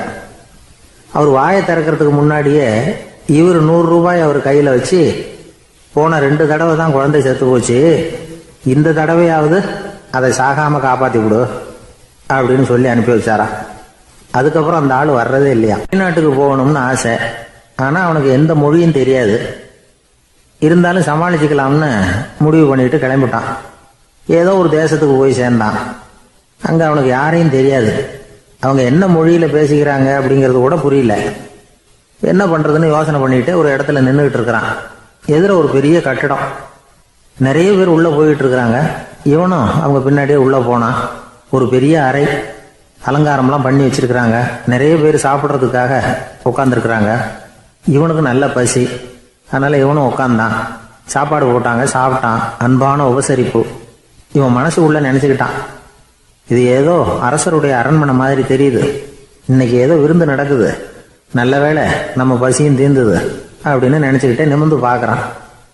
சாப்பாடு பரிமாறினவன் எதிரில் ரொம்ப பணிவோட முதுக வளைச்சி வணக்கம் தெரிவிச்சான். இவனும் எழுந்திருச்சு நின்று முதுக வளைச்சி வணக்கம் தெரிவிச்சான். ரொம்ப நன்றின்னா. அவன் ஒரு சீட்டை இவன் கையில கொடுத்தான். இவன் அதை வாங்கி பார்க்கறான். என்ன எழுதியிருக்குன்னு ஒன்றும் புரியல. சரி, இந்த நாட்டில் தங்களுடைய நன்றியை சீட்டில் எழுதி தான் கொடுப்பாங்க போல இருக்கு அப்படின்னு நினைச்சுக்கிட்டு மறுபடியும் நன்றின்னா. ஆனா அவன் காசை கொடுங்கன்னா. ஏன்னா அது ஒரு ஹோட்டல், இவன் சாப்பிட்டதுக்கான பில் அது. இவன் அதை புரிஞ்சிக்கவே இல்லை. நன்றின்னு அந்த சீட்டில் எழுதி கொடுக்குறாங்க போல இருக்கு அப்படின்னு நினைச்சுக்கிட்டு அதை வாங்கி சட்டை பையில பத்திரமா வச்சுக்கிட்டு, பரவாயில்லைங்க, ரொம்ப மகிழ்ச்சின்னா. ஒரு வெளிநாட்டுக்காரனுக்கு இவ்வளவு தூரம் மரியாதை பண்றீங்களே, எங்க ஊருக்கு போனதும் உங்களை பத்தி நிறைய சொல்லுவேன் அப்படின்னா. இவன் என்ன சொல்றான்னு அவனுக்கு புரியல. இவனை பிடிச்சி அழைச்சிட்டு போய் முதலாளி முன்னாடி நிறுத்தினான். நாம் சொன்னதில் இவனுக்கு ரொம்ப பெருமையாக இருக்கணும் போல இருக்கு, அதுதான் பெரிய இடத்துக்கு அழைச்சிட்டு வந்திருக்கிறான் அப்படின்னு இவன் நினச்சிக்கிறான். அவரும் பில்லுக்கான பணத்தை கொடுங்கிறாரு. பரவாயில்லைங்க, ரொம்ப மகிழ்ச்சி, நன்றிங்கிறான் இவன். அவரு பார்த்தார், இவனை நீதிமன்றத்துக்கு அனுப்பி வச்சுட்டார். இவன் என்ன நினச்சிக்கிட்டான், நம்மளை இந்த ஊர் ராஜா முன்னாடியே அழைச்சிக்கிட்டு வந்து நிறுத்தி இருக்கிறாங்க போல இருக்கு, என்ன ஒரு பெருந்தன்மை அப்படின்னு நினச்சிக்கிறான். நீதிபதி சொன்னார், சாப்பிட்டதுக்கான பணத்தை கொடுத்துரு, இல்லைன்னா அதுக்கான தண்டனை அனுபவிக்க வேண்டி இருக்கும்னார். ராஜாவே நமக்கு நன்றி சொல்றாரு போல இருக்கு அப்படின்னு நினச்சிக்கிறான் இவன். என் மகிழ்ச்சிக்கு எல்லையே இல்லைங்க அப்படின்னா. அவரு பார்த்தார், இவனுக்கு தண்டனை கொடுக்க வேண்டியது தான் அப்படின்னு முடிவு பண்ணார். உடனே தீர்ப்பு எழுதினார். இவனை கழுதையில் பின்புறமாக உட்கார வைங்க, இவன் ஒரு மோசடிக்காரன் அப்படின்னு ஒரு போர்டு எழுதி அவன் கழுத்தில் மாட்டுங்க, அப்புறம் அந்த கழுதையை ஊர் பூரா விரட்டுங்க அப்படின்னார். இவனுக்கு தான் மொழி புரியலையே, ஏதோ நடக்குது அப்படிங்கிறது மட்டும் புரியுது. எல்லாரும் சேர்ந்து இவனை ஒரு கழுதை மேலே உட்கார வச்சாங்க. ஓஹோ, நம்மளை பாராட்டி ஒரு ஊர்வலம் நடத்துகிறாங்க போல இருக்கு அப்படின்னு நினச்சிக்கிறான் இவன். எல்லாரும் சத்தம் போட்டுக்கிட்டு கையை தட்டிக்கிட்டு கழுதை பின்னாடி ஓடி வர்றாங்க. இவனுக்கு ரொம்ப உற்சாகமாக இருக்குது. எல்லாருக்கும் கை கூப்பி வணக்கம் சொல்லிக்கிட்டே போகிறான். கூட்டத்தில் திடீர்னு ஒரு தெரிஞ்ச முகம் தெரியுது. அவனுடைய தேசத்தை சேர்ந்த ஒரு ஆள் அவன். அவனை பார்த்ததும் இவனுக்கு ரொம்ப உற்சாகம். நம்ம ஊருக்கு போனதும் இங்கே நமக்கு கிடைச்ச மரியாதையெல்லாம் உண்மைதான்னு சொல்கிறதுக்கு ஒரு சாட்சியும் கிடைச்சிட்டுது அப்படின்னு நினச்சிக்கிறான். அவனை பார்த்து கத்தனான், நல்லா பார்த்துக்க, இந்த ஊர் மக்கள் எனக்கு எப்படிப்பட்ட வரவேற்பு கொடுக்குறாங்கங்கிறத நல்லா கவனிச்சுக்கோ அப்படிங்கிறான். அவனுக்கு அவமானமாக போட்டுது. தலையை குனிஞ்சுக்கிட்டே நழுவி போயிட்டான். இவன் பார்த்தான், அவன் தலை தெரியல. ஆகா, அவனுக்கு நம்ம மேலே பொறாமை போல இருக்கு, அதனால தான் காணாமல் போயிட்டான் அப்படின்னு நினச்சிக்கிறான். இப்படி ஒரு வேடிக்கை கதையை பெரியவங்க சொல்கிறது உண்டு. கதை வேடிக்கையாக இருந்தாலும் இதில் உள்ள கருத்து என்ன தெரியுமா? அந்த கழுதை மேலே உட்காந்துருக்கிறானே, அது மாதிரி தான் நாமளும் அகங்காரம்ங்கிற கழுதை மேலே உட்காந்துக்கிட்டு இருக்கோமா. நாமளும் கிட்டத்தட்ட அதே மாதிரி பிரம்மையில தான் இருக்கிறோமா. என்ன நடக்குதுங்கிறதே புரியறதில்லை. அகங்காரத்தில் பேசுகிறவனுக்கும் சித்த சுவாதீனம் இல்லாமல் பேசுகிறவனுக்கும் அதிக வித்தியாசம் இருக்கிறது இல்லை. அது மாதிரி ஒருத்தன் தன்னுடைய வீட்டை சுற்றி சேற்றை வாரி இறைச்சிக்கிட்டு இருந்தானா. அந்த வழியாக வந்த ஒரு பெரியவர் அதை பார்த்துருக்கார். என்னப்பா பண்ணிட்டு இருக்கிற அப்படின்னு கேட்டாராம். கழுதைகளை விரட்டிக்கிட்டு இருக்கிறேன் அப்படின்னானா. இங்கே கழுதைகளே காணுமே அப்படின்னாரான் அவரு. அதுதான் ஏற்கனவே விரட்டி விட்டனே அப்படின்னானா இவன். ஒரு ரயில் வேகமாக போயிட்டு இருக்கு. அது ஒரு ரயில்வே ஸ்டேஷனில் கொஞ்ச நேரம் நின்றுது. அப்போ அதில் ஒரு ஆள் ஏறினார். தலையில் ஒரு மூட்டையை வச்சுருந்தார். மூட்டையை தலையில் சுமந்துக்கிட்டே உள்ளே வந்தார். மூட்டையை தலையில் சுமந்துக்கிட்டே ஒரு இடத்துல உட்காந்தார். ரயில் மறுபடியும் புறப்பட்டுது. இவர் தன் தலையில் இருந்த மூட்டையை கீழே இறக்கி வைக்கணும்ல, வைக்கல, சுமந்துக்கிட்டே வர்றார். எதிரில் உட்காந்துருந்தவர் கேட்டார், ஏங்க ஏன் இப்படியே உட்காந்துருக்குறீங்க தலையில் மூட்டையை வச்சுக்கிட்டு, மூட்டையை கீழே இறக்கி வைக்கலாமே அப்படின்னார். வேணாங்க, பாவம், தலையில் இருக்கிற மூட்டையை இறக்கி ரயிலில் வச்சா ரயிலுக்கு பாரம் அதிகமாக இருக்கும் அப்படின்னார் அவர். இப்படி ஒரு ஆளை பார்த்தா நமக்கு சிரிப்பு தான் வரும். ஏன்னா ரயிலுங்கிறது அந்த மூட்டையையும் சேர்த்து சுமந்துக்கிட்டு தான் போகுது. அவன் அந்த மூட்டையை தலையில் வச்சுருந்தாலும் ஒன்று தான், தரையில் வச்சுருந்தாலும் ஒன்று தான். அதனால் ரயிலுக்கு எந்த மாற்றமும் ஏற்பட போகிறதில்ல. அதே மாதிரி தான் நம்ம மனமும். இதுவும் ஒரு தேவையில்லாத சுமை, அனாவசியமாக சுமந்துக்கிட்டு இருக்கிறோம். இதை கீழே இறக்கி வச்சுட்டா வாழ்க்கை பிரயாணம் சுகமாக இருக்கும். ரயில் பிரயாணம் பண்ணுற அந்த ஆள் மூட்டையை சுமக்கிறான், வாழ்க்கை பிரயாணம் பண்ணுற நாம மனசை சுமக்கிறோம். இது ரெண்டுக்கும் எந்த வித்தியாசமும் இல்லை. மனசை கீழே இறக்கி வச்சுட்டா பாரம் இல்லாமல் வாழலாம், பறவைகள் மாதிரி பறக்கலாம், குழந்தைகள் மாதிரி கள்ளங்கபடம் இல்லாமல் வாழலாம். இந்த வெளி உலகத்தில் நாம் நிலை பெற்று இருக்கணும், வேரூன்றி இருக்கணும். அதே சமயம் நம்முடைய உள்வெளியில் ஆன்மீக வாழ்க்கையில் பாரம் இல்லாமல் இருக்கணும். அப்போ பறக்கணும், நதியை போல் ஓடணும், மிதக்கணும். பயணம் சுகமாக இருக்கும், களைப்பு தெரியாது, கவலை தெரியாது. ஒரு சீடன் போதி தர்மரை நாடி வந்தான். குருவே, நீங்கள் என்ன வெறுமையாக இருக்க சொன்னீங்க, நான் இப்போ மறுபடியும் வெறுமையானவன் ஆகிட்டேன், அதனால் இப்போ என்ன செய்ய சொல்கிறீங்க என்ன அப்படின்னு சொல்லி நின்னான். உடனே அந்த குரு பக்கத்தில் இருந்த ஒரு குச்சியை எடுத்து அவன் தலையில் அடித்து, போய் அந்த வெற்றுத்தன்மையையும் வீசி எறிந்து விட்டு வா அப்படின்னார். நான் இப்போ காலியாக இருக்கிறேன்னு ஒருத்தன் சொல்கிறான்னு வச்சுங்க, அது உண்மை இல்லை. ஏன்னா இன்னமும் அதில் நான்கிற எண்ணம் இருக்குது. எந்த சிந்தனையும் இல்லாமல் இருக்கிறது கடினம்தான். ஆனாலும் மனிதன் அதில் உள்ள நுட்பத்தை புரிஞ்சுக்கிட்டான்னா இவ்வளவு தூரம் தூக்கி சுமந்துக்கிட்டு வந்த அந்த மனதின் முட்டாள்தனத்தை அவனே பார்த்துட்டு சிரிப்பான். இதுதான் பெரியவங்க சொல்லியிருக்கிற ஆலோசனை. நம்மால் ஒருத்தன் தலையில் ஒரு பெரிய மூங்கில் கூடையோட ரயிலில் வந்து உட்காந்தான். கூடை தலையில் இருந்தது, கீழே இறக்கி வைக்கல. எதிரில் இருந்தவர் கேட்டார், ஏங்க எதுக்காக அதை அனாவசியமாக சுமந்துக்கிட்டே இருக்கீங்க, கீழே இறக்கி வைங்களேன்னார். இல்லைங்க, நான் வீட்டை விட்டு புறப்படும் பொழுதே என் பையன் சொல்லிவிட்டான் கூடையை தலையை விட்டு இறக்கக்கூடாதுன்னு அப்படின்னார். அவன் சின்ன பையன், விவரம் இல்லாமல் சொல்லியிருப்பான். இப்போ என்ன நேரில் வந்தால் பார்த்துக்கிட்டு இருக்கிறான், நீங்கள் இறக்கி வைங்கன்னார் அவர். அவன் நேரில் பார்த்துக்கிட்டு இல்லை, இருந்தாலும் நான் இந்த கூடையை கீழே இறக்கி வச்சா அது அவனுக்கு தெரிஞ்சிடும் அப்படின்னாரு இவர். அது எப்படின்னார் அவர்.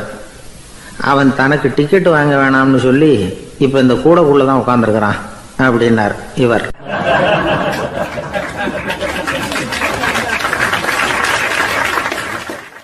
ஜப்பானில் உள்ள ஒரு புத்த விகாரை, அங்கே ஒரு வயசான பௌத்த குரு தங்கியிருக்கிறார். ஒரு நாள் ராத்திரி கடுமையான குளிர், அவரால் தாங்க முடியல. பார்த்தார், மரத்தில் செஞ்ச புத்த சிற்பங்கள் அங்கே நிறைய இருந்தது. அதில் ஒன்றை எடுத்து அதுக்கு தீ மூட்டி அந்த நெருப்பில் குளிர் காஞ்சிக்கிட்டு இருக்கிறார். மர சிற்பம் தீ வச்சதும் படபடன்னு வெடிக்க ஆரம்பிச்சுட்டுது. அந்த சத்தத்தை கேட்டதும் அந்த புத்த விகாரையின் குருக்கள் வெளியில் ஓடி வந்தார். இவர் ஆனந்தமாக குளிர் காஞ்சிக்கிட்டு இருக்கிறார். அவரால் பொறுத்துக்க முடியல. தெருவில் தெரிஞ்சுக்கிட்டு இருந்த அந்த பெரியவரை இங்கே தங்க அனுமதித்ததே அவர் தான். இவர் இப்படி பண்ணுறாருன்னு நினச்சிக்கிட்டே அவரை கோபமாக பார்த்தார். ஏன் இப்படி கோபமாக பார்க்குறீங்க, இப்படி வந்து உட்காருங்க அப்படிங்கிறாரு இவர். அவருக்கு இன்னமும் கோபம் வந்துட்டுது. எங்கள் கடவுளை வந்து எரிச்சுட்டீங்களே அப்படின்னு சத்தம் போட்டாராம். அப்படியா அப்படின்னு கேட்டுக்கிட்டே அந்த சாம்பலை கிளறினார் இவர். என்ன செய்கிறீங்கன்னு கேட்டிருக்காரு அவர். நான் எலும்புகளை தேடுறேன்னாராம்.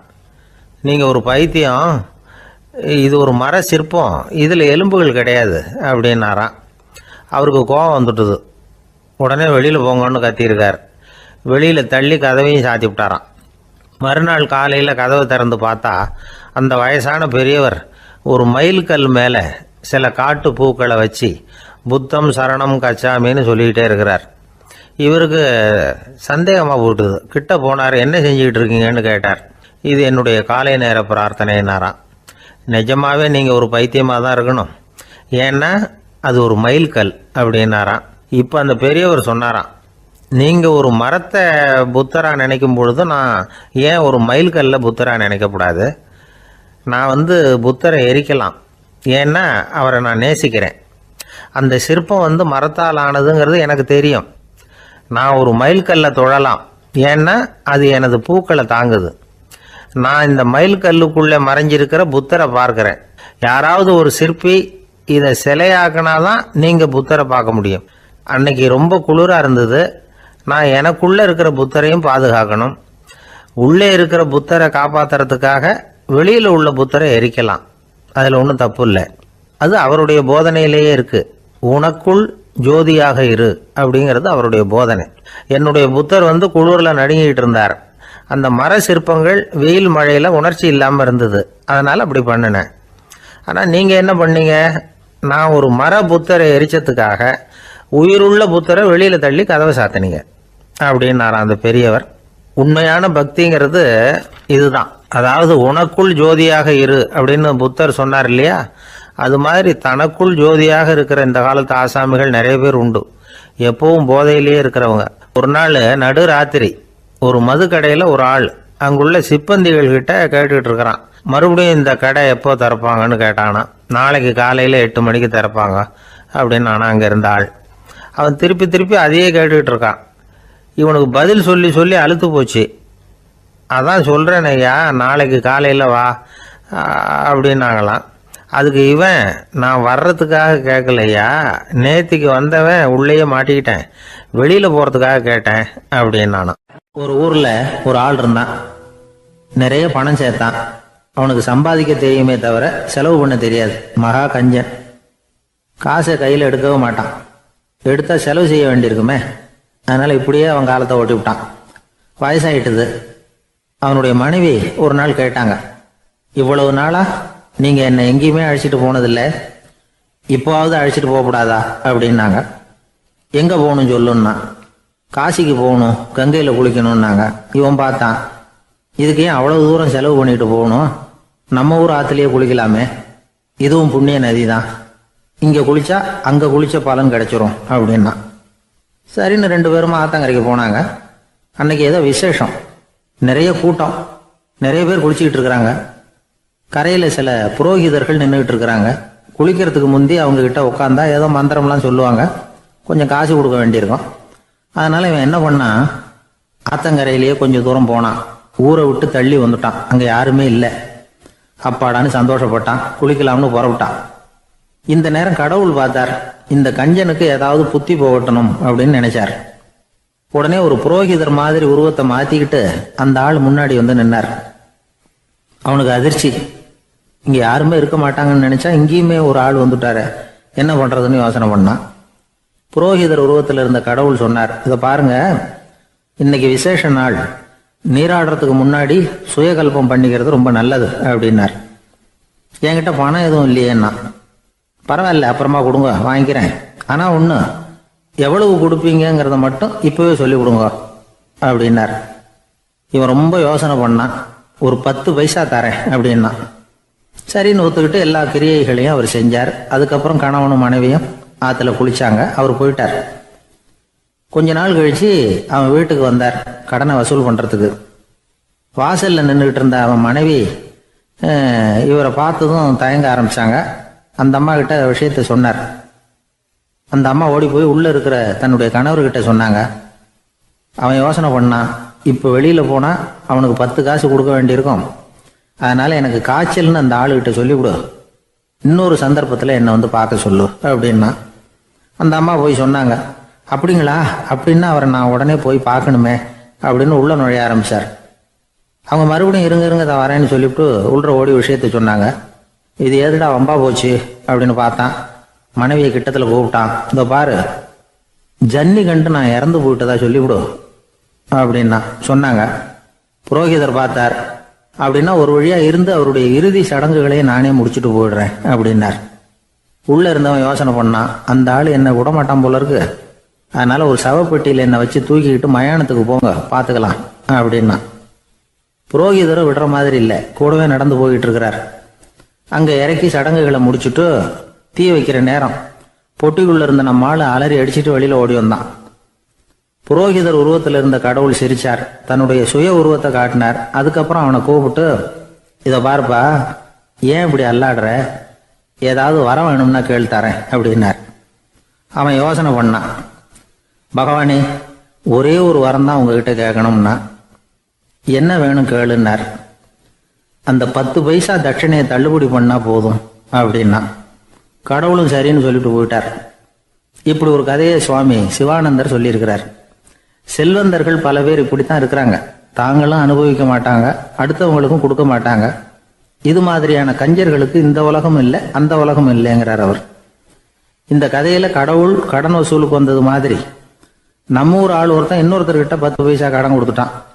திருப்பி வாங்கறதுக்கு நடையா நடக்கிறான். கடைசியா கேட்டான், நீ எப்பதான் கடனை திருப்பி தரப்போற, அதை முடிவா சொல்லுன்னா. வர்ற வியாழக்கிழமை கண்டிப்பா கொடுத்துருவேன் அப்படின்னானா அவன். அன்னைக்கு நான் ஊர்ல இருக்க மாட்டேனே அப்படின்னானா இவன். அதனால என்ன, நானும் தான் அன்னைக்கு ஊர்ல இருக்க மாட்டேன் அப்படின்னானா. ராமகிருஷ்ணர் வாழ்ந்த காலத்துல நடந்த ஒரு நிகழ்ச்சி இது. அப்போ ஒரு ஓவியர் இருந்தாராம். அவருக்கு ஒரு ஆசை, ராமகிருஷ்ணர் படத்தை வரையணும், அதை அவர்கிட்டயே கொண்டுட்டு போய் காட்டி அபிப்பிராயம் கேட்கணும். இதுதான் அந்த ஓவியரின் ஆசை. உடனே ராமகிருஷ்ணர் படத்தை வரைஞ்சி முடித்தார். அதை எடுத்துக்கிட்டு போனார். இவர் போன சமயம் அங்கே ராமகிருஷ்ணர் சீடர்களோடு உட்காந்துருக்கிறார். விவேகானந்தர் அங்கே இருக்கிறார். இந்த ஓவியர் கொண்டுகிட்டு போய் தான் வரைந்த ஓவியத்தை அவர்கிட்ட காட்டினார். ராமகிருஷ்ண பரமஹம்சரின் ஓவியத்தை ராமகிருஷ்ணர்கிட்டயே காட்டுறார். ராமகிருஷ்ணர் என்ன பண்ணார் தெரியுமா, அந்த படத்தை பார்த்தார். உடனே அது காலை தொட்டார். குருதேவருடைய இந்த செயல் சீடர்களுக்கு ரொம்ப வியப்பை உண்டு பண்ணிச்சு. சில பேர் மனசுக்குள்ளேயே ரொம்ப குழம்பி போக ஆரம்பிச்சிட்டாங்க, என்ன இப்படி பண்றாருன்னு. என்ன இது அவரோட படம், அவரே அவரோட படத்தின் காலை தொடுறார் அப்படின்னு யோசிச்சாங்க. சில பேர் ஒன்றும் புரியாம ஒருத்தர் பார்த்து சிரிச்சுக்கிட்டாங்க. அந்த இடத்துல சீடர்கள் மட்டும் இல்லை, சீடர் அல்லாத பல பேர் இருந்தாங்க. தன்னுடைய காலை தானே தொடர இவருடைய செயல் பற்றி என்ன நினைக்கிறது அப்படின்னு அவங்களும் குழம்பி போய் நிற்கிறாங்க.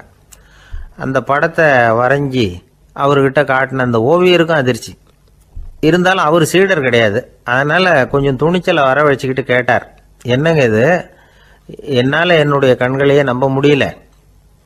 இது உங்கள் சொந்த உருவப்படம், நீங்கள் உங்கள் சொந்த கால்களையே தொடுறீங்க, இது எங்களுக்கு கொஞ்சம் சங்கடமாக இருக்குதே அப்படின்னார். ராமகிருஷ்ணரின் கண்களில் ஆனந்த கண்ணீர் வழிஞ்சுதான். அவர் சொன்னாராம், இது என்னோட படம்ங்கிறது எனக்கு தெரியும், ஆனால் இது என்னோட படம்ங்கிறதுனால நான் இதோட காலை தொடலை. நீ என்னுடைய சமாதி நிலையை இந்த படத்தில் படம் பிடிச்சி காட்டியிருக்கிற, அதனால் அதோட காலை தொடறேன். சமாதி நிலையில் யார் இருந்தாலும், அது என்னுடைய படமாக இருந்தாலும் சரி அல்லது வேற யாருடைய படமாக இருந்தாலும் சரி, படம் யாருதுங்கிறது முக்கியம் இல்லை. இதில் எது முக்கியம்னா அது தன்னை உணர்ந்த ஒரு உணர்நிலையின் படம். அப்படி இருக்கிறப்போ அதோட காலை நான் தொடணும். அதுக்கு நீங்கள் எல்லாரும் ஏன் சங்கடப்படுறீங்கன்னு எனக்கு தெரியல அப்படின்னாராம். இப்போ தான் அங்கே இருந்த சீடர்களுக்கும் மற்றவங்களுக்கும் விவரம் புரிஞ்சுதான். இதுக்கு முன்னாடி யாரும் செய்யாததை இவர் செஞ்சிருக்கிறார், ஆனால் அவருடைய காரணம் ரொம்ப நியாயமானது அப்படிங்கிறத உணர்ந்தாங்களாம்.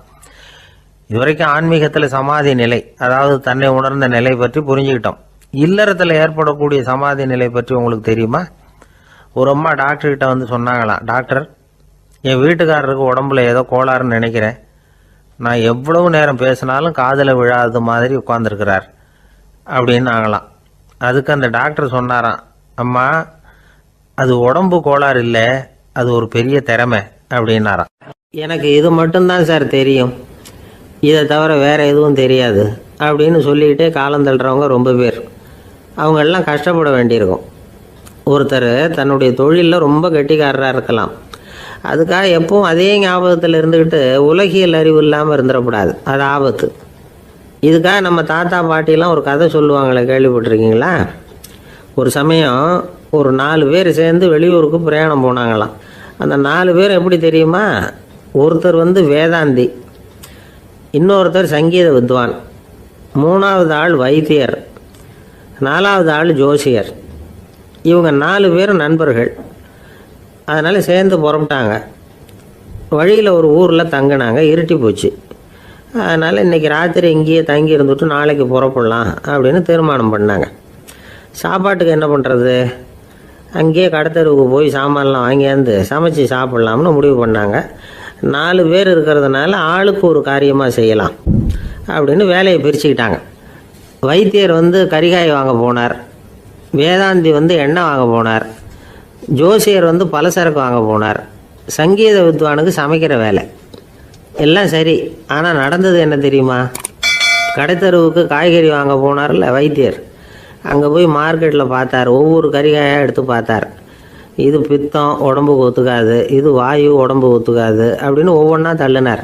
கடைசியில் ஒன்றுமே தேரல, வெறுங்கையோடு திரும்பி வந்துக்கிட்டு இருக்கிறார். எண்ணெய் வாங்க போனார் வேதாந்தி, அவர் ஒரு தொன்னையில் எண்ணெயை வாங்கினார். பேசாமல் அதை எடுத்துகிட்டு வர வேண்டியது தானே, முடியல. அவருடைய வேதாந்த மூளை சிந்திக்க ஆரம்பிச்சுட்டுது, இந்த தொன்னைக்கு எண்ணெய் ஆதாரமா அல்லது எண்ணெய்க்கு தொன்னை ஆதாரமா அப்படிங்கிற ஆராய்ச்சியில் இறங்கினார். என்னாச்சு தெரியுமா? அப்படி கவுத்து பார்த்தார், வாங்கின எண்ணெய் பூராவையும் வழியில் கொட்டிவிட்டு வெறும் தொண்டையோடு வந்து சேர்ந்தார். பலசரக்கு வாங்க போனார் ஜோசியர், அவர் ஒரு வழியில் பார்த்தாரு. வழியில் வந்தவங்களெல்லாம் அங்கங்கே ஒரு மரத்தடியில் உட்கார வச்சு அவங்களுக்கெல்லாம் ஆர்வம் சொல்ல ஆரம்பிச்சிட்டார். அப்படி ஒவ்வொருத்தராக சொல்லி முடிச்சுட்டு கடத்தருக்கு போய் சேர்ந்தார். இவர் அங்கே போய் சேர்றதுக்குள்ளே ரொம்ப நேரம் ஆகிட்டுது. கடையெல்லாம் பூட்டி விட்டு போயிட்டாங்க. என்ன செய்கிறது? அவரும் வெறுங்கையோட திரும்பி வந்து சேர்ந்தார். சரி, இவங்க கதை தான் இப்படி ஆச்சு. அங்கே சமைக்கிறதுக்காக உட்காந்துருந்தார் சங்கீத வித்வான், அவர் கதை என்னாச்சு தெரியுமா?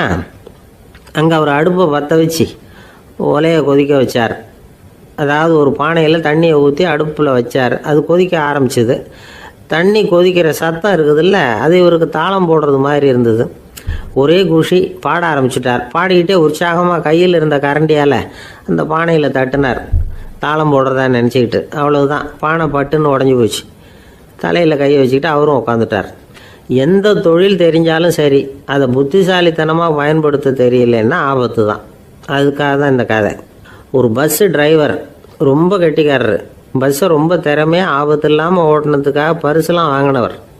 அவரே ஒரு படகு ஓட்டுறதுக்காக அழைச்சிட்டு போயிருக்கிறாங்க, மோட்டார் படகு. அதையும் ரொம்ப திறமையாக தான் ஓட்டிகிட்டு போயிருக்கிறாரு. நடுக்கடலில் போனதும் படகு நின்று போச்சு. மோட்டாரில் ஏதோ கோளாறு. என்ன செய்யலாம் அப்படின்னு அந்த டிரைவரை கேட்டிருக்கிறாங்க படகுல இருந்தவங்கெல்லாம். அப்போ அவர் சொன்னாராம், கவலைப்படாதீங்க, ஒன்றும் பிரச்சனை இல்லை, எல்லாரும் கொஞ்சம் கீழே இறங்கி பின்னாடி தள்ளுங்க, மோட்டார் ஸ்டார்ட் ஆகிடும் அப்படின்னாராம். எனக்கு தெரிஞ்ச ஒருத்தர் இருக்கார். அவர் ஒரு பெரிய காவல்துறை அதிகாரி, ரொம்ப கண்டிப்பானவர். அவரை கண்டாவே எல்லாரும் பயப்படுவாங்க. அப்படிப்பட்டவர் வீட்டுக்கு போனால் அப்படியே அடியோடு மாறிடுவார். அங்கே போய் பார்த்தீங்கன்னா குழந்தைகளோட குழந்தையா அவர் விளையாடிக்கிட்டு இருப்பார். அலுவலக சமயத்தில் பார்த்தீங்கன்னா குதிரை முதுகில் அவர் உட்காந்துருப்பார். வீட்டில் பார்த்தீங்கன்னா அவர் முதுகில் குழந்தை உட்காந்துருக்கும். அவர் குதிரை மாதிரி போயிட்டு இருப்பார். இது எப்படிங்க முடியுது உங்களால் அப்படின்னு கேட்டாங்க. அது ஒன்றும் இல்லை, இங்கே வீட்டுக்கு வந்த உடனே என்னோட மனசை தனியாக எடுத்து வச்சிருவேன் அப்படின்னார். அது என்னங்க உங்கள் சட்டப்பயிலியாக இருக்குது மனசு, அது தனியாக எடுத்து வைக்கிறதுக்கு அப்படின்னு கேட்டாங்க. அப்படி இல்லைங்க, இது ஒரு பயிற்சி, மனப்பயிற்சி, அவ்வளவுதான் அப்படின்னார். இப்படி சமயம் பார்த்து மனசை தனியாக வச்சுவிட தெரிஞ்சவங்க வாழ்க்கையில் எப்பவும் உற்சாகமாக இருப்பாங்க அப்படிங்கிறது பெரியவங்க கருத்து. ஒரு டாக்டர் ஆஸ்பத்திரியில் இருக்கிற வரைக்கும் டாக்டராக இருக்கலாம். அவர் மனைவிகிட்டையும் அவர் டாக்டராக இருக்க வேண்டிய அவசியம் இல்லை. ஒரு வக்கீல் கோர்ட்டில் இருக்கிற வரைக்கும் வக்கீலாக இருக்கலாம். வீட்டுக்கு வந்ததுக்கு அப்புறமும் வக்கீலாக இருக்க வேண்டிய அவசியம் கிடையாது. வீட்டில் குழந்தைகள்கிட்ட விளையாடும் பொழுதும் அதுகள்கிட்ட ஃபீஸு கேட்டுக்கிட்டு இருக்கக்கூடாது. நாம் எப்படி இருக்கணும்னு பெரியவங்க சொல்கிறாங்கன்னா, மனசோட சேரக்கூடாதான். அப்படி சேராமல் வாழ்க்கையை கவனிக்கணுமா. மனசை அப்படியே தனியாக எடுத்து பக்கத்தில் வச்சுடணும். அப்படின்னா அதை அப்படியே தூக்கி எறிஞ்சுடு அப்படின்னு அர்த்தம் இல்லை. ஏன்னா மனசுங்கிறது நமக்கு உபயோகப்படக்கூடிய ஒன்று தான். எப்போ எப்போ அது தேவையோ அப்பப்போ எடுத்து உபயோகப்படுத்திக்கணும். தேவைப்படுறப்போ எடுத்து கண்ணாடியை மாட்டிக்கிறோம்ல, படிக்கும் பொழுது கண்ணாடி தேவைப்படுது, எடுத்து மாட்டிக்கிறோம் இல்லையா, அது மாதிரி கணக்கு போடுறதுக்கு மனசு தேவை. கடைக்கு போய் ஒரு பொருள் வாங்குகிறோம், காசு கொடுக்குறோம், மீதி சில்லறை சரியாக இருக்கா அப்படின்னு எண்ணி பார்த்து வாங்க வேண்டியிருக்கு. அந்த சமயத்தில் மனசை எடுத்து தனியாக வச்சுட்டேன் அப்படின்னு சொல்லிட்டு இருக்கக்கூடாது. பரீட்சைக்கு படிக்க வேண்டியிருக்குது, படித்ததையெல்லாம் அப்படியே நினைவில் வச்சுக்க வேண்டியிருக்கு. அந்த சமயத்தில் மனசை தூக்கி எறிஞ்சுட்டேன் சார் அப்படின்னு சொல்லிட்டு இருக்கக்கூடாது. அப்படி சொன்னால் பரீட்சை நம்மளை தூக்கி எறிஞ்சிடும். அதனால் தேவைப்படுறப்போ மனசை உபயோகப்படுத்தணும், தேவையில்லாதப்போ அது தனியாக ஓய்வு எடுத்துக்க விட்டுடணும். இப்படி நாம் பழக்கப்படுத்திக்கிட்டா வாழ்க்கைங்கிறது நமக்கு புதுசாக தெரியுமா. மனசுக்கும் ஒரு சக்தி கிடைக்கும். எந்திரங்களுக்கு ஓய்வு கொடுக்குற மாதிரி மனசுக்கும் ஓய்வு கொடுக்கணும், இல்லைன்னா அது களைச்சி போயிடும். குழந்தைகள் மனசை சுமந்துக்கிட்டு இருக்கிறது இல்லை. இது முதியவர்கள் குழந்தைகள்கிட்ட இருந்து கற்றுக்க வேண்டிய ஒரு பாடம். ஆனாலும் இந்த கால குழந்தைகள்கிட்ட ரொம்ப எச்சரிக்கையாக இருக்க வேண்டியிருக்கு. ஒரு தாத்தாவும் பேரனும் விளையாடிக்கிட்டு இருக்கிறாங்க. தாத்தா, எனக்கு சைக்கிள் ஓட்ட கற்றுக் கொடு அப்படிங்கிறான் பேரன். சைக்கிள் உயரம் கூட இல்லை, அதுக்குள்ளே சைக்கிள் ஓட்டணுமா அப்படின்னார் தாத்தா.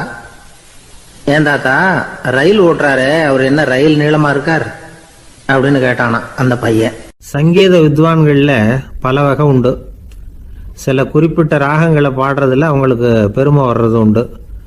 ஆனால் ஒருத்தர் இருந்தார், அவரால் ஒரு ராகத்துக்கே பெருமை வந்தது. அந்த ராகத்தை அவர் வாசித்து கேட்கணும் அப்படின்னு சொல்லுவாங்க. அது என்ன ராகம்னா தோடி ராகம்.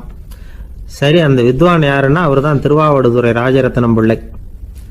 பேராசிரியர் கல்கி ஒரு சமயம் தம்முடைய பத்திரிகையில் எழுதினாராம். அதை அப்படியே படிக்கிறேன் கேளுங்களேன். ஆகா, ஸ்ரீ ராஜரத்னம் பிள்ளையின் தோடி ஆலாபனையை முதலில் கேட்டபோது அவருடைய கற்பனையை விட்டு தள்ளுங்கள். நம்முடைய மனதில் என்னென்ன இன்பமயமான கற்பனைகள் எல்லாம் உதித்தன. குழந்தை தாயிடம் கொஞ்சம் குரலை கேட்டோம், அன்னை குழந்தையிடம் கொஞ்சம் குரலை கேட்டோம், ரதியும் மன்மதனும் பேசிக்கொண்ட காதல் மொழிகளை கேட்டோம், முருகன் சிவபெருமான் செவிகுளர மொழிந்த உபதேசத்தை கேட்டோம், கலைமகள் கவிஞனுக்கு அருளிய ஆசி மொழிகளை கேட்டோம், நாரத முனிவருடைய தம்பூரா சுருதியை கேட்டோம், ராவணன் தன் எலும்பை ஒடித்து வீணையாகச் செய்து வாசித்த கானத்தை கேட்டோம், கானப் பறவைகளின் கலகல ஒலியை கேட்டோம், கோல குயில்களின் குரல் இனிமையை கேட்டோம். இப்படிலாம் பேராசிரியர் கல்கி விமர்சனம் எழுதியிருக்கிறார். திருவாவடுதுறை ராஜரத்னம் பிள்ளை அவர்களுடைய வாசிப்பை கேட்டுட்டு டி.என். ராஜரத்னம் பிள்ளை இறந்து போனார். அப்போ கவிஞர் கண்ணதாசன் எழுதினார், செவியனில் ஓடி எங்கள் சிந்தையில் ஓடி இந்த புவியெல்லாம் ஓடி நின்பார் பொங்கிய தோடி வேறிங்கு எவரிடம் போகும் ஐய இனி அதை காப்பார் யாவர் அவிந்தனின் சடலத்தோடே அவிந்தது தோடிதானும் அப்படின்னு எழுதினாராம். அந்த அளவுக்கு அவருடைய தோடியை ரசித்தவர்கள் உண்டு. அதே மாதிரி தோடின்னா என்னன்னு தெரியாமலே அவரை ரசித்தவங்களும் அந்த காலத்தில் உண்டு. அதாவது ஒரு பெரிய சபையில் இவர் வாசிச்சுக்கிட்டு இருக்கிறார். பாதியில் ஒரு பெரிய மனுஷன் உள்ளே வந்தார். அவர் உடம்புல பட்டு வேஷ்டி, ஜருகை, அங்கவஸ்திரம், வாயில் வெத்தலை, வாசனை புகையில, காதில் வைரக்கடுக்கன், கழுத்தில் தங்க சங்கிலி, கை விரல் பூரா மோதிரம், கையில் ஒரு வெள்ளி வெத்தலை புட்டி, உதவிக்கு 2 பேர் பக்கத்தில். இவ்வளவு பந்தாவோடு வரார் கச்சேரி கேட்கறதுக்கு. இப்படி வந்தவர் முதல் வரிசையில் வந்து உட்கார்ந்தார். வித்வான் வாசித்து முடித்ததும் இவர் அவரை பார்த்து, ஐயா, நீங்கள் தோடி வாசிக்கிறதுல ரொம்ப கெட்டிக்காரர்னு கேள்விப்பட்டிருக்கேன், அதை கேட்கறதுக்காக தான் மெனக்கிட்டு வந்திருக்கிறேன், அதை வாசிங்களேன் அப்படின்னாராம் இந்த பெரியவர். ராஜரத்னம் பிள்ளைக்கு ஒன்றும் புரியல. ஏன்னா இது வரைக்கும் அவர் வாசிச்சுக்கிட்டு இருந்ததே அந்த தோடி ராகத்தை தான். அதை வாசித்து முடித்ததும் அதை வாசிங்களேன்னு இவர் கேட்குறார். அப்படின்னா இவரோட ஞானம் எப்படிப்பட்டது? இவ்வளவும் கேட்டுட்டு இப்படி கேட்குறாரே அப்படின்னு அவர் யோசிச்சிருக்கிறார் ராஜரத்னம் பிள்ளை. உடனே என்ன பண்ணார் தெரியுமா? பக்கத்தில் ரொம்ப சாதுவாக சுருதி போட்டுக்கிட்டு இருந்த ஒரு முதுகில் ஓங்கி ஒரு குத்து விட்டாராம். அவருக்கு ஒன்றும் புரியல, எதுக்கு நம்மளை அடிக்கிறார் இவர், நம்மளை குத்துறாரு வித்வான்னு. அவர் அதிர்ச்சியால் இவரை நிமிர்ந்து பார்த்துருக்கார். அப்போ ராஜரத்னம் பிள்ளை சொன்னாராம், ஏய்யா, ஐயா பெரிய மனுஷன், என்னுடைய பரம ரசிகர், தோடி ராகம் கேட்கணுங்கிறதுக்காக இவ்வளவு தூரம் வந்திருக்கிறார், வந்து வரிசையில் உட்காந்துருக்கார். நீ இந்த சமயம் பார்த்து தோடி ராகம் வாசிக்கிற நாதஸ்வரத்தை வீட்டில் வச்சுட்டு வந்துட்டியே, இப்போ ஐயாவுக்காக அந்த ராகத்தை நான் எப்படி வாசிக்கிறது அப்படின்னு சொல்லிவிட்டு மறுபடியும் முதுகில் ஒரு அடி கொடுத்தாராம். அடி வாங்கினவருக்கே சிரிப்பு அடக்க முடியலையா. ஒரு ஊரில் ஒரு ராஜா இருந்தார். அவர் ஒரு நாள் காலையில் அரண்மனையில் மேல் மாடத்தில் வந்து நின்றுக்கிட்டு இருந்தார். அப்போ ஒரு ஆள் வீதியில் ரொம்ப வேகமாக ஓடிக்கிட்டு இருக்கான். அதை ராஜா கவனிச்சார். அவன் மனசில் ஏதோ ஒரு தவிப்பு இருக்குங்கிறத புரிஞ்சுக்கிட்டார். உடனே அரண்மனை சேவகர்களை கூப்பிட்டார். அந்த ஆளை இங்கே அழைச்சிட்டு வாங்க அப்படின்னார். இவங்க ஓடி போய் அந்த ஆளை அழைச்சிட்டு வந்தாங்க. மன்னர் முன்னாடி நிறுத்தினாங்க. மன்னர் அவனை நிமிர்ந்து பார்த்தார். எதுக்காக இவ்வளவு வேகமாக ஓடிக்கிட்டு இருக்கிற அப்படின்னு கேட்டார். இதுக்கு அவன் சொன்னா, மன்னா, நம்ம கோட்டையின் வடக்கு வாசல் இருக்கு இல்லையா, அது ஓரமா ஒரு பெரிய பாறாங்கல் கிடக்கு. அதுக்கு அடியில் நான் ஒரே ஒரு வெள்ளி நாணயத்தை புதைச்சி வச்சிருக்கேன். அது இப்போ எனக்கு தேவைப்படுது.